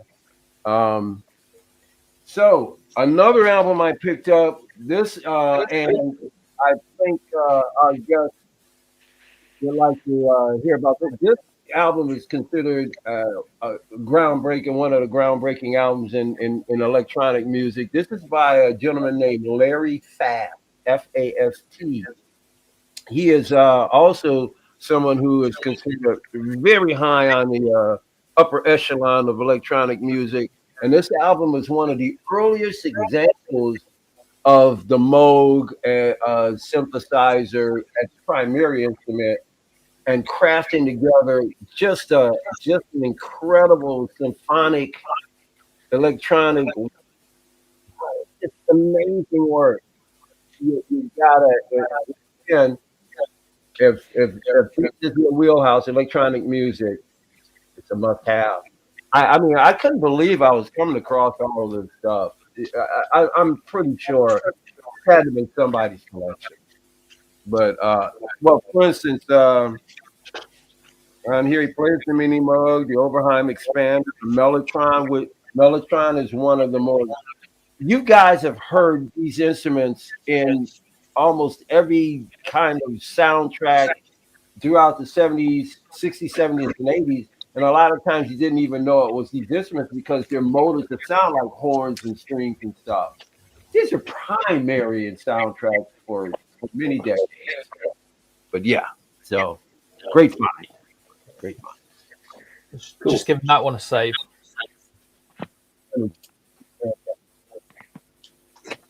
You're right, Nick. I think someone must have mentioned Gary Newman, so Nick's jumped on here. Oh, I'm trying to sort this bloody phone out. Playing up, is it? So you just carry on. I'm trying to balance this on a pile of magazines and a trainer. Okay. So, Spectrum Tube, you going to show anything else, or Yeah, I just pulled out a few cool charity shop finds which I haven't yet shown on the channel. So quickly go through them. Sure. Start with something that's quite unusual actually. It's I didn't know what this was actually. I'll keep my voice down because it's quite late. I didn't know what this was. This is a shoegazy band called Oh, I Curve. love Curve. Yeah, me too. I had never heard of them prior to finding this CD, but I checked it out and I thought it was really interesting. It was like sort of shoegaze with almost rapping on it. Is Fate? Is the song Fate on there? I think it's called Fate. It does not have that. I don't think it has that song. This is a compilation of EPs. Yeah, it's a great song. So yeah, that was definitely something a bit different. That's an import from America. And I found this. I have this on vinyl, but I couldn't resist it for a couple of quid on CD. I got Sign of the Times by Prince. And I wouldn't always pick up a double like this, but it's such a cool album. I had to have it. Had to have another copy, and it does sound really good on CD. Cool. And then I found something which is worth a bit of money. Well, it's worth about £10 anyway. Primus. So I'm still very new to this, but yeah, I'd give it I gave it a little listen. I thought it was quite interesting. I got it for £1.99. You don't see too much of that in the UK, do you? No, I've never seen them. Never seen them. No. And another quite interesting one, I got Aztec Camera. Love them too. Highland Hard Rain, I think it is. Yeah, really good early indie album. For 99 pence there. I also got an 80s copy of Carole King. Oh yeah. But I always like going for these early 80s ones. Yeah, like a retro kind of look about them, isn't there? Like, Yeah, exactly. Yeah. Nice. You know, Tapestry at one time was the highest selling album in history. For many years, it held the record. And then I think the Eagles just knocked her out of it. But she was at the top for years. Yeah, it doesn't surprise me. It's her only classic album, isn't it? Tapestry. It's considered one of the greatest ever made. I mean, it's really a monumental achievement in music. Yeah, monumental. I mean, you picked up some great stuff, Spectrum. Great stuff. Thanks. Yeah. Yeah. Everything you got is great. Yeah, it's nice fun, sir. You all right, Nick? Oh yeah, brilliant. You sorted out your camera? Yeah. It's kind of balanced on top of a pile of music magazines, and I've got one of my trainers. Sort of holding it up as well. So how was the Northampton Record Fair? You big. There's one you haven't got, Richard. I have it on CD. I don't have it on vinyl. But yeah, that is an excellent Peel Sessions. My God, that's good. That was awesome. Yeah, Record Fair. Yeah, Ian. I don't think he's feeling too well. That's why he's not about tonight. He might be watching. I don't know. He picked up a few singles, and I think it's a Joe Jackson album. Yeah, he sent me. He WhatsApped me a few pictures of his pickups. Yeah, it was Joe Jackson, and it's not a massive fair because it's in the bar of a pub. Right. And But there's loads of good stuff for sale. Like there's plenty of good ska stuff and reggae stuff, which put a smile on my face. Yeah, Ian picked up a couple of two-tone singles, didn't he? Yeah. Specials or who did you get? I picked up that. Ah, Oh, neat. awesome! I would love that. I'm oh man, I'm a major fan. I would love to have that. Wow. This I didn't realise at the time. This is a reissue, Oh, but I'm not complaining. no, I wouldn't. Use I'm glad, just glad to have the music. Yeah. It was originally released about 2 or 3 months before they released the first single, "Gangsters," Nice. and the actual concert took place the day before the general election here in Britain, when Margaret Thatcher first got voted in. Really? Huh. Yeah. Yeah, we lost Played Terry it from earlier. It's Yeah. okay. It's a good buy, good listen. Yeah. I've known about this for years, but yesterday was the first time that I'd ever seen it in person. Looks brand new. Yeah, it is more or less. It's Mint, near Mint. Yeah, nice. The trouble is, though, well, I was sort of balancing my two purchases and trying to check some 7-inch singles Ian had spotted, and when I dropped it on the bloody floor, so I dinged one of the corners. Oh, But no, it doesn't matter. But I picked up that, and I also picked up this on two-tone as well. Huh. I've never That's heard of neat. that. I've never heard of the Higsons. That and they're on two-tone? What? Yeah, they were either the first or one of the first non-ska bands to be signed to the two-tone label. What kind of music is it, Nick? It's like funky pop. Wow. You like it? I do actually. Well, I like this, and I've kind of listened to bits of one of their albums, and I did. I quite enjoyed it. Right. Yeah, man. I can't imagine how many of those they put out, because you're right. I mean, that's rare that they put something other than ska out. Yeah. Mm. Well, Jerry Jammers must have seen something in them. Yeah. Well, You do pick out some good stuff, Nick, don't you? Oh, Sorry? You do pick out some good finds, don't you? Well, fucking fine. I wade through a hell of a lot of chaff to get to the wheat.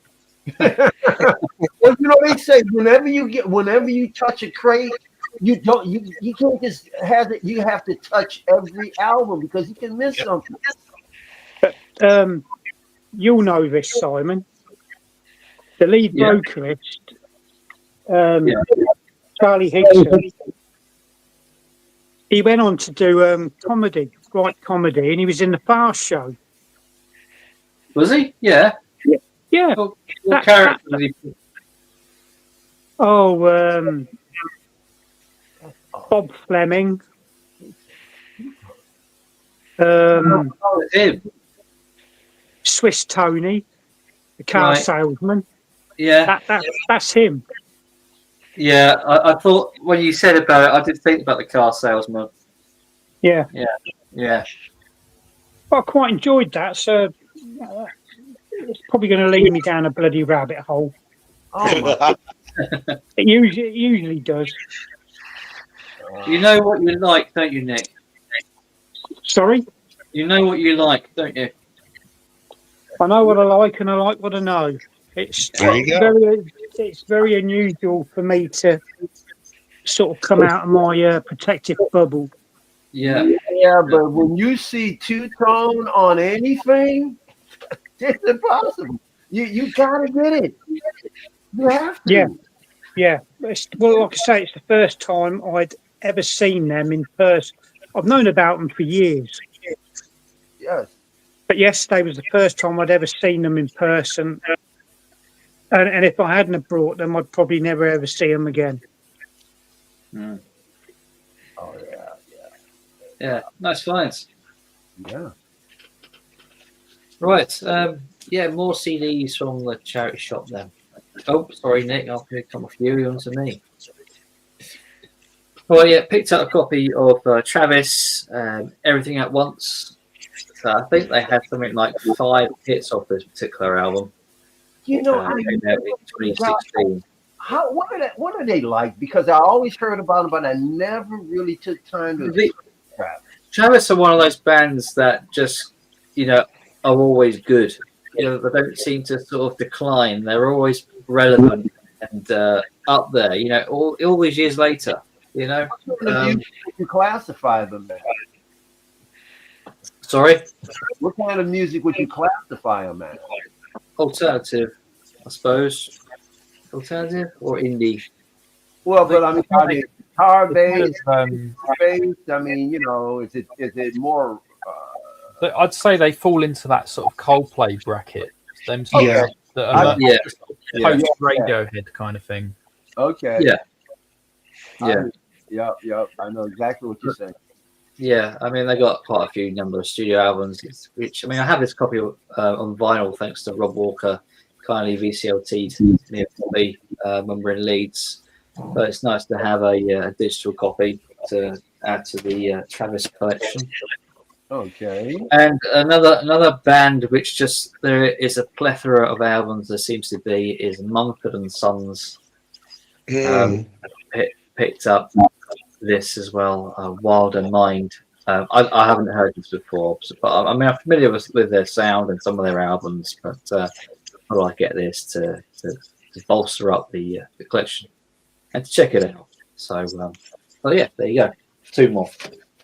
So do Mumford and Sons have a following in the UK? That seems kind of unlikely. Yeah, I'd say they do. I don't think they're massively popular, but relatively popular.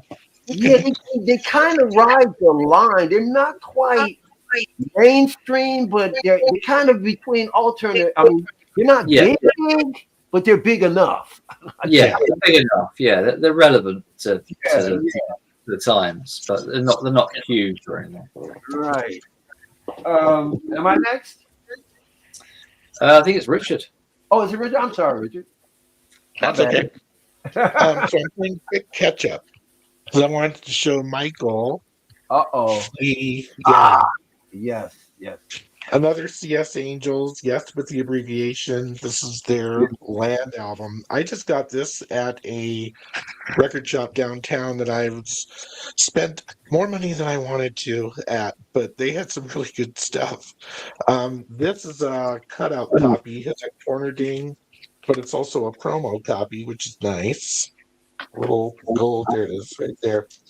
But I think this is the album before that Chasing Angels album. Haven't really gotten into this yet, so I can't say if it's as good, better than, but whatever. The other thing I wanted to show was that Curve had a CD reissue of these two. So we have Cuckoo and Doppelganger, which I think are 2 of their best albums. Yeah. Double CDs, both of them, and they were, I'm not going to say they were cheap, but they were, and they're decent reissues and they sound really good. So Curve reissues, that's the way to go. I love those expanded double reissues of CDs. Fate is on Doppelganger, if I'm correct. I have it somewhere in my collection. Yeah, I think Fate is up there, isn't it? I think so, yeah. It's super small. I can't see it. I tell you, the music video to it. That was a single off this. The music video to Fate is killer. Oh man. And I'm glad we had kind of an international thing because I wanted to show some of my OMD things that I have in my collection and contrast them to what was released in the UK, which is what I keep trying to find. So the first album that was released in the United States was this one, which is basic, self-titled OMD, but it's kind of a synthesis of OMD's first 2 albums, which really pissed me off because I did not know that for a very long time. So this is like a combination of the OMD self-titled in the UK and the one after that, which the name escapes me. I can't think what it is, but anyway. They smushed 2 albums together to put the big songs. So Enola Gay is on here. Statues, I think, was a single, a couple of others. But yeah, I felt cheated when I realized this is actually part of 2 albums, and which I have on CD now. But anyway, the other thing about OMD differences between UK and US, not just the label, because I think they're on Virgin in the UK, but the UK ones were always released with like a die cut album front. Yeah, I bought that last week, that album. Yeah, you pull the inner out, and then you got that. In the United States, they just went with a picture on the front, which is again kind of crappy. This is my favorite one. I love Dazzle Tips. I know a lot of people hate this album. Is that the gatefold? This is the gatefold. Yeah, that's what I've got. With the little die cut holes that look the little windows when you pull that out. So that's really cool. And again, the US version is just plain old cover. Epic Records. Cheap little efforts. Well, OMD, I think, is the bargain to be had, isn't it? I think their records aren't particularly. But now, hunting down that stuff, I love that album, and a lot of people are like, "Oh, it's so weird and different." Yeah, well, that's why I like it. The UK version was just slightly different to the US. So and it's interesting. There's different colors of them because yours is yellow and mine's blue. Yeah, and that's organisation. I think that's the one you got smushed together, which is part of this one, isn't it? Part of that one, and then the black cover one, the first album. Yeah. Don't think I got that actually. Unfortunately, I have those on CD. It's like, oh, that's a later one. Yeah, that's a later one. Yeah, and this is too. I think is a later one as well. Oh no, 84. Yeah, that's when I lost interest in OMD for a while because they just got a little bit too mainstream and not as interesting for me. This is a great comp. This is a fantastic compilation. Yeah, I've got that on CD. Yeah, highly recommend that. So yeah, sorry, Richard, butting in there. No, that's it. That's pretty much that's most of my OMD collection. But yeah, they're another band where if I find their stuff in the States, is always that later stuff like Junk Culture and later, not their early stuff. Yeah, there's an album in my record shop which I don't have of OMD. I'm thinking about getting it. Might swing around there, pick it up. Anyway, Michael, over to you, mate. I could talk to Richard for hours. Hours. I could talk about OMD for days. OMD, in my opinion, is one of the greatest electronic bands. I mean, when I talk about my favorite, like top 5 bands, OMD is there with Kraftwerk, in my opinion. I've seen OMD 3 times. I almost saw him 4 times, but the drummer, not Malcolm, doggone it. Yeah, Malcolm. He had he passed out in Toronto. And the night before he was supposed to do Detroit, he passed out in the Toronto tour. And that was the last time he was with the band. He had to retire because his doctor said, you can't do this anymore. So, wow.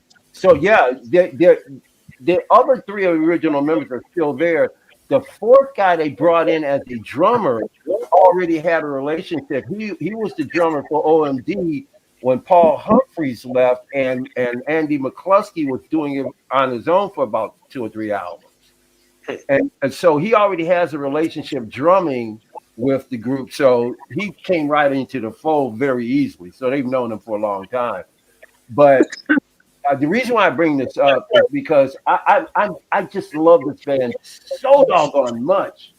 And it's really funny because the next album I was going to show. Culture. Hey. And the reason why I have everything OMD in almost every iteration, but some of the things that I have go so far back I want to refresh. Architecture Morality is a masterpiece, ladies and gentlemen. Anybody out there into this type of music, into synth pop, there's very few albums that are greater than Architecture Morality, an absolute masterpiece. That looks like a new copy. Was that again? It looks like a new copy. I something, to be honest with you, I didn't dig into this deep enough, but everything I got is super amazing, clean, and this is on the AM label. I don't know. I don't think this. Let me see. Let me think. There's no other date but 84 on here. Yeah. I got released last the reason year. I had to get it, especially because the cover is in such great condition, and it only costs $4. Bargain. So, but as far as the greatest hits album that you have there, they were really pissed off at the label. They didn't want that album released. One, they did it without their permission, and two, they never wanted their faces on any of their albums. If you notice, on the back of the cover, they never wanted their faces on the front of the cover of their album. There, and they did it behind their back, and they were pissed off. I didn't know that. Yeah. I didn't know that. And the other one that you have, the one that's brightly colored, it's called Pacific Age. They hate that album, and I'm like, there's a great songs on it. So I just saw an interview with Andy McCluskey, and this interview was only about 5 days old. He said that they're getting ready to re-release the Pacific Age, but they're taking songs off and they're adding songs, and they're doing some rehashing of the album to their liking, and they're going to re-release it, but it's going to be different than the original one. That's cool. But and the other thing, I agree with you guys, and I loved it from the very beginning, but Dazzle Ships is brilliant. They were so far ahead of their time, and the beautiful thing about it now is that the world caught up. Now everybody thinks it's brilliant. They were like, yeah, we didn't when we released it. That just shows how brilliant these guys are. I love them to death, man. Love them to death. Yeah, decent band.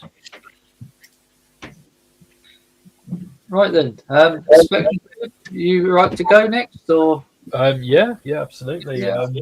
So I wasn't sure what I would show really, but just kind of a composite of some of the things that we've been discussing. I thought if no one's heard of it, they might find it quite interesting. This is Ulrich Schnaus. The album's called A Strangely Isolated Place. It's interesting because not a lot of people have heard of this guy, but I think he's one of the best in electronic music. He's German. He was in Tangerine Dream at one point because of his skills, but he creates this really beautiful synth music, and it's sort of like a mix of electronic, but this album's actually got almost a bit of shoegaze going on. Yeah. It's quite unusual stuff, but yeah, I'd strongly recommend A Strangely Isolated Place by Ulrich Schnaus. interesting album cover, isn't it? Yeah, I'm not sure what that is, roses or something. But yeah, just really beautiful soundscapes. Reminiscent of a lot of different things that I love. Sort of a composite of all kinds of different things. And I've heard of his name, but I haven't heard his music, and I know it has that kind of shoegaze element to it. Yeah, it's really worth checking out. He's not very popular, but he's really good. And I thought I'd just show this. I picked this up, I think, last year, and I'd like to get more from the same reissue program. But this is Trans Europe Express. Oh, nice. That It's just a nice version. It's got a very extensive booklet. I need to do a proper review of this, and nice clear vinyl as well. Yeah, I have that. my Kraftwerk collection thus far with the Man Machine. Absolutely. Do you find that you sort of have shared interests with your like pals you knock around with at all? Or do they have different music tastes to your own? I think it varies. I mean, for example, I've got a friend who's a few years younger than me, and he's a really close friend, but he likes a lot of this really new stuff and a lot of this kind of like auto-tuned rap and stuff, and I just don't get that at all. I'm just not on the same page with him at all with that. But yeah, I've got a lot of friends who are pretty, a lot of crossover. I've got a friend who loves 70s reggae, and we both have that in common. So just bits and pieces, really. Yeah, different people like all sorts of different things. Of course they do. Yeah. You're quite young, really, aren't you? So you sort of listen to sort of stuff. My Spotify ages kind of thing came up as a lot older than my mum. I think my Spotify age is 69 or something.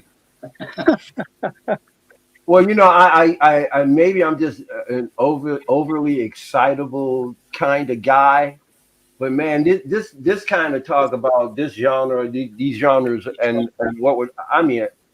this is heaven for me, man. And especially when young guys like you, Spectrum, are into the kind of stuff that I was like, I weaned myself on. And, when I was younger, it's just, I'm like, yes. I always knew this stuff was greater than people were telling me. And it just transcends time. It's timeless. Absolutely. Excellent. All right, Nick, over to you. Oh. Yeah, I was looking for the CD of it because I had it out Friday, but I can't find it. Me and the daughter went over to Bedford on Friday night to see these. All right. Neat. I think I've heard of them, but I was never really sure exactly what they're about. Anti-Nowhere League, old British punk band. That's what I thought. Yeah. Yeah, fantastic gig. Support bands were okay. The first band was called Under the Kosh. They were like a punk sort of oi band. They were good. Really enjoy. I love a bit of oi anyway. So, and the other band were called Anabolic Steroids. Yeah, well, they were more like cod liver oil tablets. Never mind anabolic steroids. Where did you see them play then, Nick? Was it in your hometown? No, Bedford. Bedford. Club called Esquires. Cod liver oil. When you come out the club, there's a kebab shop directly next door. Ooh. Yeah, fantastic. I've got a picture of the lead singer of the Anti-Nowhere League. It's Animal. His nickname is, but his real name's Nick Coleman. But I've always wanted to see them. They've been around since the 80s. Fantastic, really enjoy. And my daughter, she loves this sort of stuff as well. I thought you were saying they're like a relatively new band. I didn't realise they went back to the 80s. No, Christ, old school British punk band. They're probably their most controversial song is called "So What," which contains a lot of profanities and all that sort of stuff. Well, you like all that, don't you? Well, I'm not one for airs and graces. I am what I am. You take me as you find me. You do. Yeah, I can't. I think the CD might be in the car, but I'm not going out there to go and look for it. So, Oh man. oh, nice. I've just found that. I never knew I still had that. Oh yeah, Portishead. Is that Dummy? You know, I picked an album up theirs as well. Oh, those guys. Which must mean I've got. Oh yeah, I thought I gave these away to the charity shop ages ago. Yeah, man. No, don't give that away. That's Portishead, dude. Come on. Well, I always found them. There we go. That's the one. There That's you go. what I picked Dummy up. There, that is a classic right there. That is a fantastic album. Is that their debut? Is that the debut album? Yeah, I think it is, isn't it? Yeah, Yeah. I think they did 3 or 4, if I remember right. Yeah, not they very rarely do live. Is it Beth Gibbons? Yep. That's a fantastic. I'll tell you what, that's made my day. That That's a pretty good album, actually. I gave it a listen 2 days ago. It's really good. I need to get it on vinyl. You'll be I need to lucky. get it. 90s Well, I've seen it a few times on vinyl over the years, but I've never pulled the trigger on it. probably 100 quid record, is it not? Well, you can get a reissue of it. That's true. Yeah, I was going to say, I think it's reissued a couple of years ago. It's been out a few different times, fortunately. If you want to get somebody to trip hop, that's the album. Give them. Yeah. If you're talking 80s synth pop, Yep. you can't go wrong with that, really. No, you can't. Good album. A masterpiece. That's all. Yeah. It's good pop. Especially Set the Sound of the Crowd. Brilliant song that is. Yeah. That's made my day, that has. I thought I'd given them away ages ago to the charity shop. Thank God you didn't. Oh, brilliant.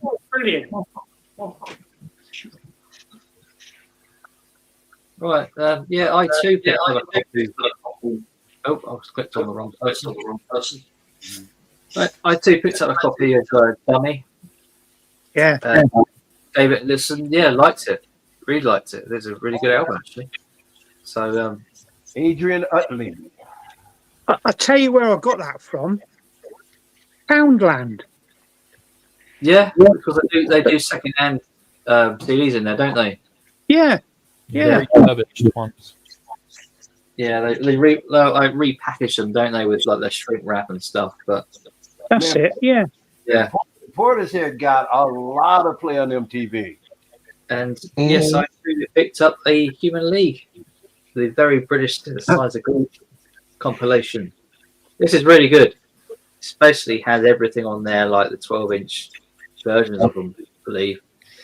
And They are coming here in the next, I think in June, there are Human League, Alison Moyet, and I think it's the guy from Soul Cell, Mark Coleman. Not Mark Coleman. But another biggie though.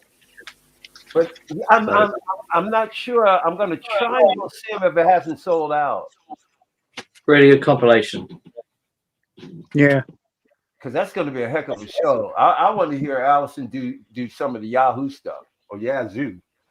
Oh, Yeah. that'd be nice. Yeah, and you know she will. You know. Oh, by the way, Spectrum. I am familiar with Orange Mouse. And if you can hear me, he does a lot of collaboration with people. You'll find him collaborating with artists all the time. I've got 1 or 2 things by him, and he's collaborated with some people that I love. But I'm not a fan of his. I respect what he does, but I don't really. It's not my ear. But his principle, the principal thing Alex now uses a guitar, and he puts it through a bunch of different processes. He's more known for the genre of noise than he is for ambient.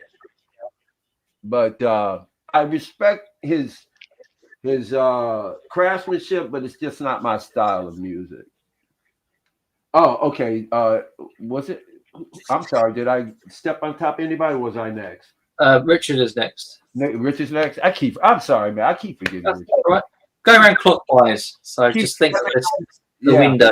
Keep stepping on his toes. That's all right. Go ahead, buddy. It's okay. Don't worry about it. For diving into 70s, 80s, what the hell? Anyone who knows? Oh, and we're talking about CD collections. I am a completist of this band, as much as I humanly can be, and that's Public Image Limited.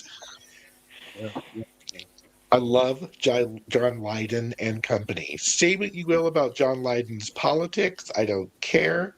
I respect the music. And this guy surrounds himself with amazing musicians. So, back when this one first came out, you had, what's his face?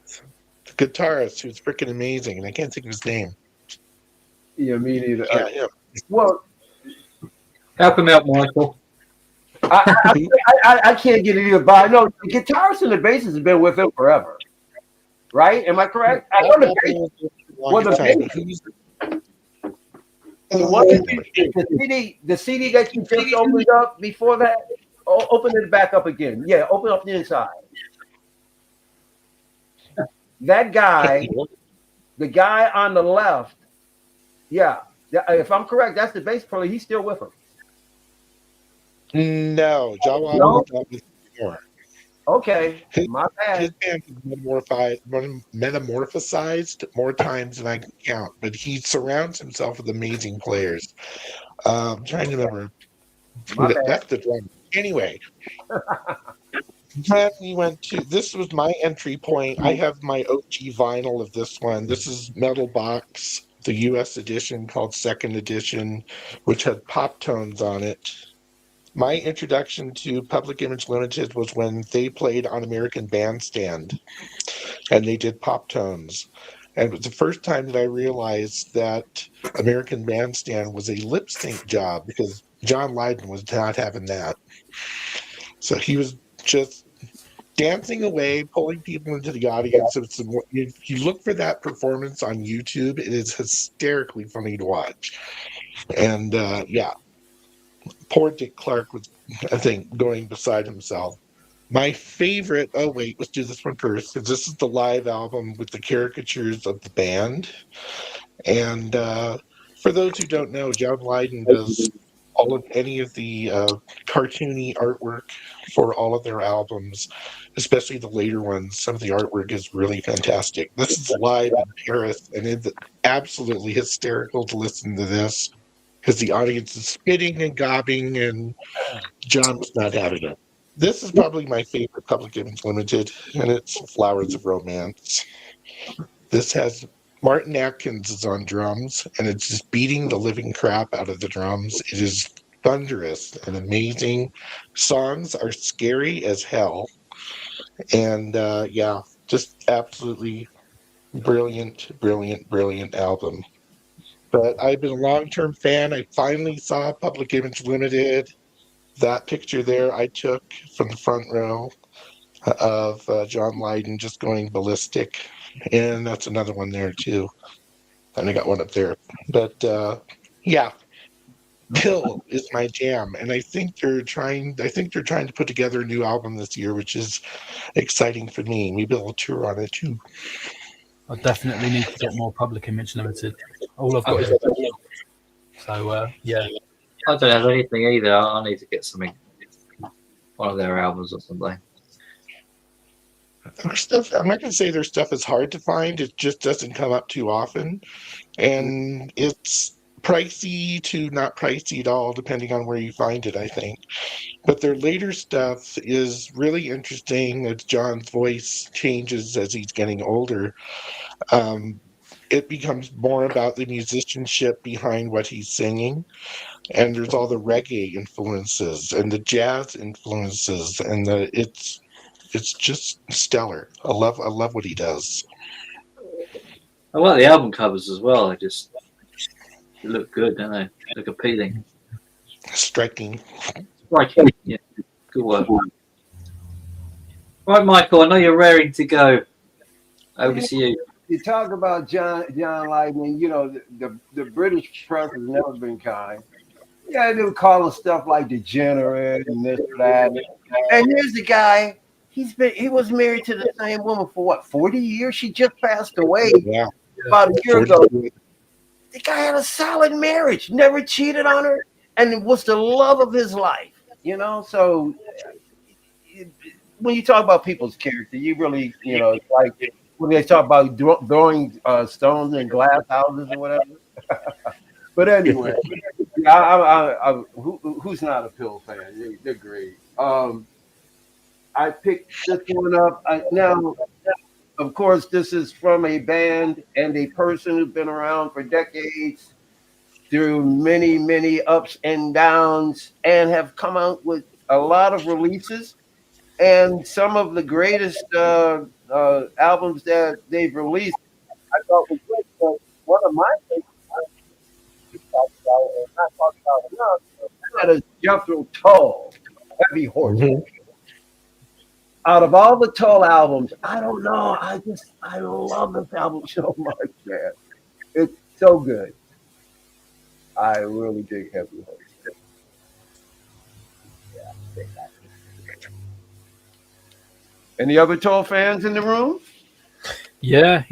I love Aqualung. I've got Song from the Wood. Yep. Need to get some more, right? And it's on the classic Chrysalis label. Oh yeah. So I haven't had a chance to listen to it, but it'll be on the turntable more sooner than later. I've had it on CD for the longest time, and I've been wanting to get it again on vinyl. So that was I got one other one if I could just knock this out real quick for you guys. Sure. So this one was this is the most thrilling find out of everything I got. I've been following this guy for years. He was the lead singer and writer of Japan, David Sylvian. I've been an intense fan of his, and finding David Sylvian on vinyl out in the wild. I've been looking for this album for I don't know how many years. And this is he when he left Japan, he went solo, and like his first 5-6 albums, just absolute brilliant. Some of the best music ever made.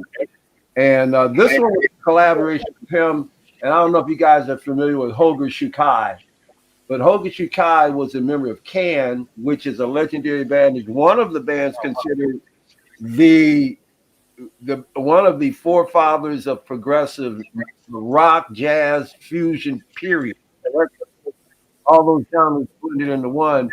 Many different bands of many different genres give homage to Can, and Holger Shukai was a member of that. David Sylvian took a lot of effort when he went solo in finding some of the most experimental artists he could, some of the most cutting edge artists that he could, to either collaborate with or be like a part of the band. Most times he would change members out, and sometimes he would have a few different members of the band on some of the solo albums. And a lot of people don't realize that drummers is actually real life brother. Actually, his brother, his younger brother. So a lot of the solo Sylvian stuff, he did have Steve Jansen on it, if nobody else. Yeah, but this album right here, it's a masterpiece when it comes to true soundscaping. They got adjusted on my leg, and once again, this is a promo, which I couldn't be happier to have. That's good. That's very nice. I mean, especially when it's something like it's just not. It's not common to find. So yeah, right now this is the find of the year for me, and I can't think of anything else unless it's another Sylvian or something I really are about. I don't think anything's going to top anything here. Right now, it's fine. Period. Yeah, his stuff is hard to find, as is Japan, for that matter. I mean, you don't see it. Anything related to Japan. I've got a bunch of the other members. The other three guys formed their own label, and they came out with a bunch of stuff. And I've got most of that stuff, and you'll never find that on vinyl. I wish they would release that stuff on vinyl. And then Richard Barbieri, the keyboard player, is dropping a new album in the next, I think, 4 weeks. Sounds awesome. But yeah, amazing influence. David, incredible. So. Nice. That's fine. Right, Spectrum Tube.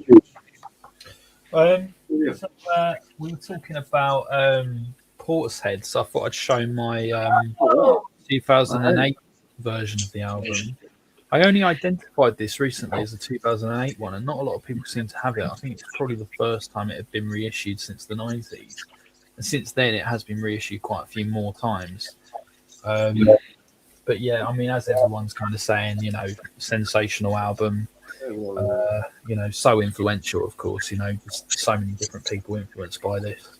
And also because the album was made with vinyl, it was actually like they recorded instruments and put them on vinyl and then sampled them back again. It's sort of like one that it's a vinyl essential, really, you know. It's one that you've got to have on vinyl. So I thought I'd show that. And then also what I'd show this is a really nice one. This is Music for the Masses by Depeche Mode. Ooh, yes. And, I think if there's any band which the reissues of recent times, I think Depeche Mode are one of the best. I think they're the nicest vinyl records that have been pressed like recently in terms of reissues of older albums. You can see it's got a really nice sheen on it. The quality of the whole LP is just like much nicer than a lot of the newer records that I've come across. Yes, you're right. Yeah. Apart from Violator, I think this is my absolute favourite from them. Absolutely brilliant record. It looks quality. Yeah. Yeah, Violator, I think, it's almost unanimous. You can almost ask anybody who's a fan. Everybody will say Violator. When that dropped, when that was released back in the day, wow! I mean, everybody was just like, wow! You know, was talking about it. It was, woof. Yeah. It was pretty. I've seen them other times, and then I've seen David Gahan do his solo tour way back then. How was yeah, that was amazing. Well, he was looking a little peaky at that time, but then no, he's since come back around. But I've seen Depeche Mode twice. I saw them at Meriwether Post outside of Maryland, of DC, Baltimore area. And I saw them here, and I was on the floor. It was like watching IMAX Depeche Mode. It was like a super colorful tour. It was amazing. But yeah, great band. Sounds amazing. I didn't know that Dave Gahan had done a solo tour. Was that the 90s? No, they toured just last year. They came out with a new album. Oh no, Dave Gahan on his own. Oh, on his own. I don't. I think it was a one and done thing. And I mean, I had the album on CD. It's okay. Didn't he call himself like the Soul something, or he had a name for the band? It wasn't just Gahan, was it? Did he come out with more than one thing? I thought he came out with an iteration where he actually named himself or named it a band. No, I can't remember. I don't know what I got. No, I'm going to go look for that CD, so I'll be right back. Okay. Perked your interest. But I thought he came out, I'm sure he came out with more than one solo thing, didn't he? I thought there was more than one. Did not know about that. Yeah, but well, there you go. I mean, that's another band. I mean, just iconic. Iconic. I've got a bunch of stuff by him. So. How are we doing for fines, fellas? I've still got a few CDs. Oh, you said you had 20 something, almost 30 altogether, right, buddy? Yeah, still got a load. Well, go ahead and you might as well close the stream out, unless I'm sorry, everybody else might still have stuff. Well, I shouldn't be. I'll show two more, and then we'll go from there. So I picked up Pat Benatar, the collection on CD. So yeah, nice little comp this is. So yeah, picked that up for £1, and also a blind buy. The Last Shadow Puppets, Everything You've Come to Expect. That's brilliant. That is. Yeah, I got that in the charity shop. Yeah, that's a really good album. Is it? Yeah. Was this alternative or? It's the guy from the Arctic Monkeys, and all right, he's like sort of orchestral pop, but it's really good. It's a nice thick booklet in there. Yeah, that's a really nice one. I don't Really think nice. no one knows the book. Yeah, it's quite nice. So yeah, and yeah, that's it for now. I'll wait till Richard returns. Oh, he is. Did you find it? Yes, I did. So let's talk about that for a minute. So let me get I'm a ticket stub person. One of those people. Me too. There's stuff for Dave Gahan. It was 2003. Awesome. At the Fillmore in Denver. Oh wow! And how much? It was $30. 2003. That's not bad for a show. But this is the CD. It's called Paper Monsters. Okay, I remember that. I do remember that. I don't remember this. I don't think I've probably played this since this tour, or forgot that I had it. But I mean, it's not. It's interesting. I mean, yeah, it's. I remember it being a good show, but I can't tell you exactly what it was like, or if he did any Depeche Mode song, which I'm guessing he did. But I've seen Depeche Mode a couple of times. Exciter was a great tour. I liked that one a lot. That was the one I saw when I was out in DC. But yeah, so I guess I have more experience with Depeche Mode than I was willing to remember. And I found there's a couple of OG Depeche Modes up there. But they're, like you said, how their reissues are so well done, but getting a hold of them is hard, and they're pricey, relatively speaking. I remember that album, and now that I look at it, I'm pretty sure he's got another one. Because with the other solo album, his hair was longer, and he called him. I'm going to look it up. I'm going to look it up, Richard, because I'm pretty sure. You could be right, and it might have been it fell off my radar, and I was into something else at the time. But it could well be. This is the only one I remember. I'm going to take a quick look. I'm going to Google while we're talking. Sure. See if I can find it.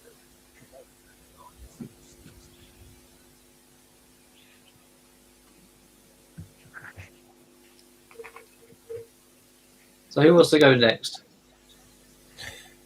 I'm pretty much out of stuff, I'm afraid. Yeah. Today. Okay. I showed you what I had. Or at least, I'm out. I'm tapped out too. Sorry. Okay. All right. Then, well, it's a good place to end it. We've gone for like 2.5 hours now, so we'll call it quits for now until next time. So, well, thank you all my guests for joining. Richard, welcome. Could you? Hey, Simon. Yeah. Could you just give me a quick second? I just want to see if I can find that other David Gahan real quickly before we go. No worries. Let's see here. Is this it? Let's see. Hold on. I think I might have found it. That's it. It was called Angels and Ghosts, and it's David Gahan and the Soul Savers. That's it. Oh. Yeah. Because I remember he was doing it in between Fresh Mode tours, and I remember seeing him. You know, he did some internet shows promoting it. Yeah. So now you got something else to go after. You're not helping, Michael. Hey, Yeah. look, I'm always here to assist. Right, guys. Thank you, Richard, Michael, for your support. Spectrum Tube, you're welcome up here anytime you like. You know, when we do it next time, or whenever you're free and available, you can always drop by and chat with us. Not a problem. So thank you, guys. Everyone in the chat. I want to close down now. Until next time. Bye for now, fellas. Right. See ya. Bye.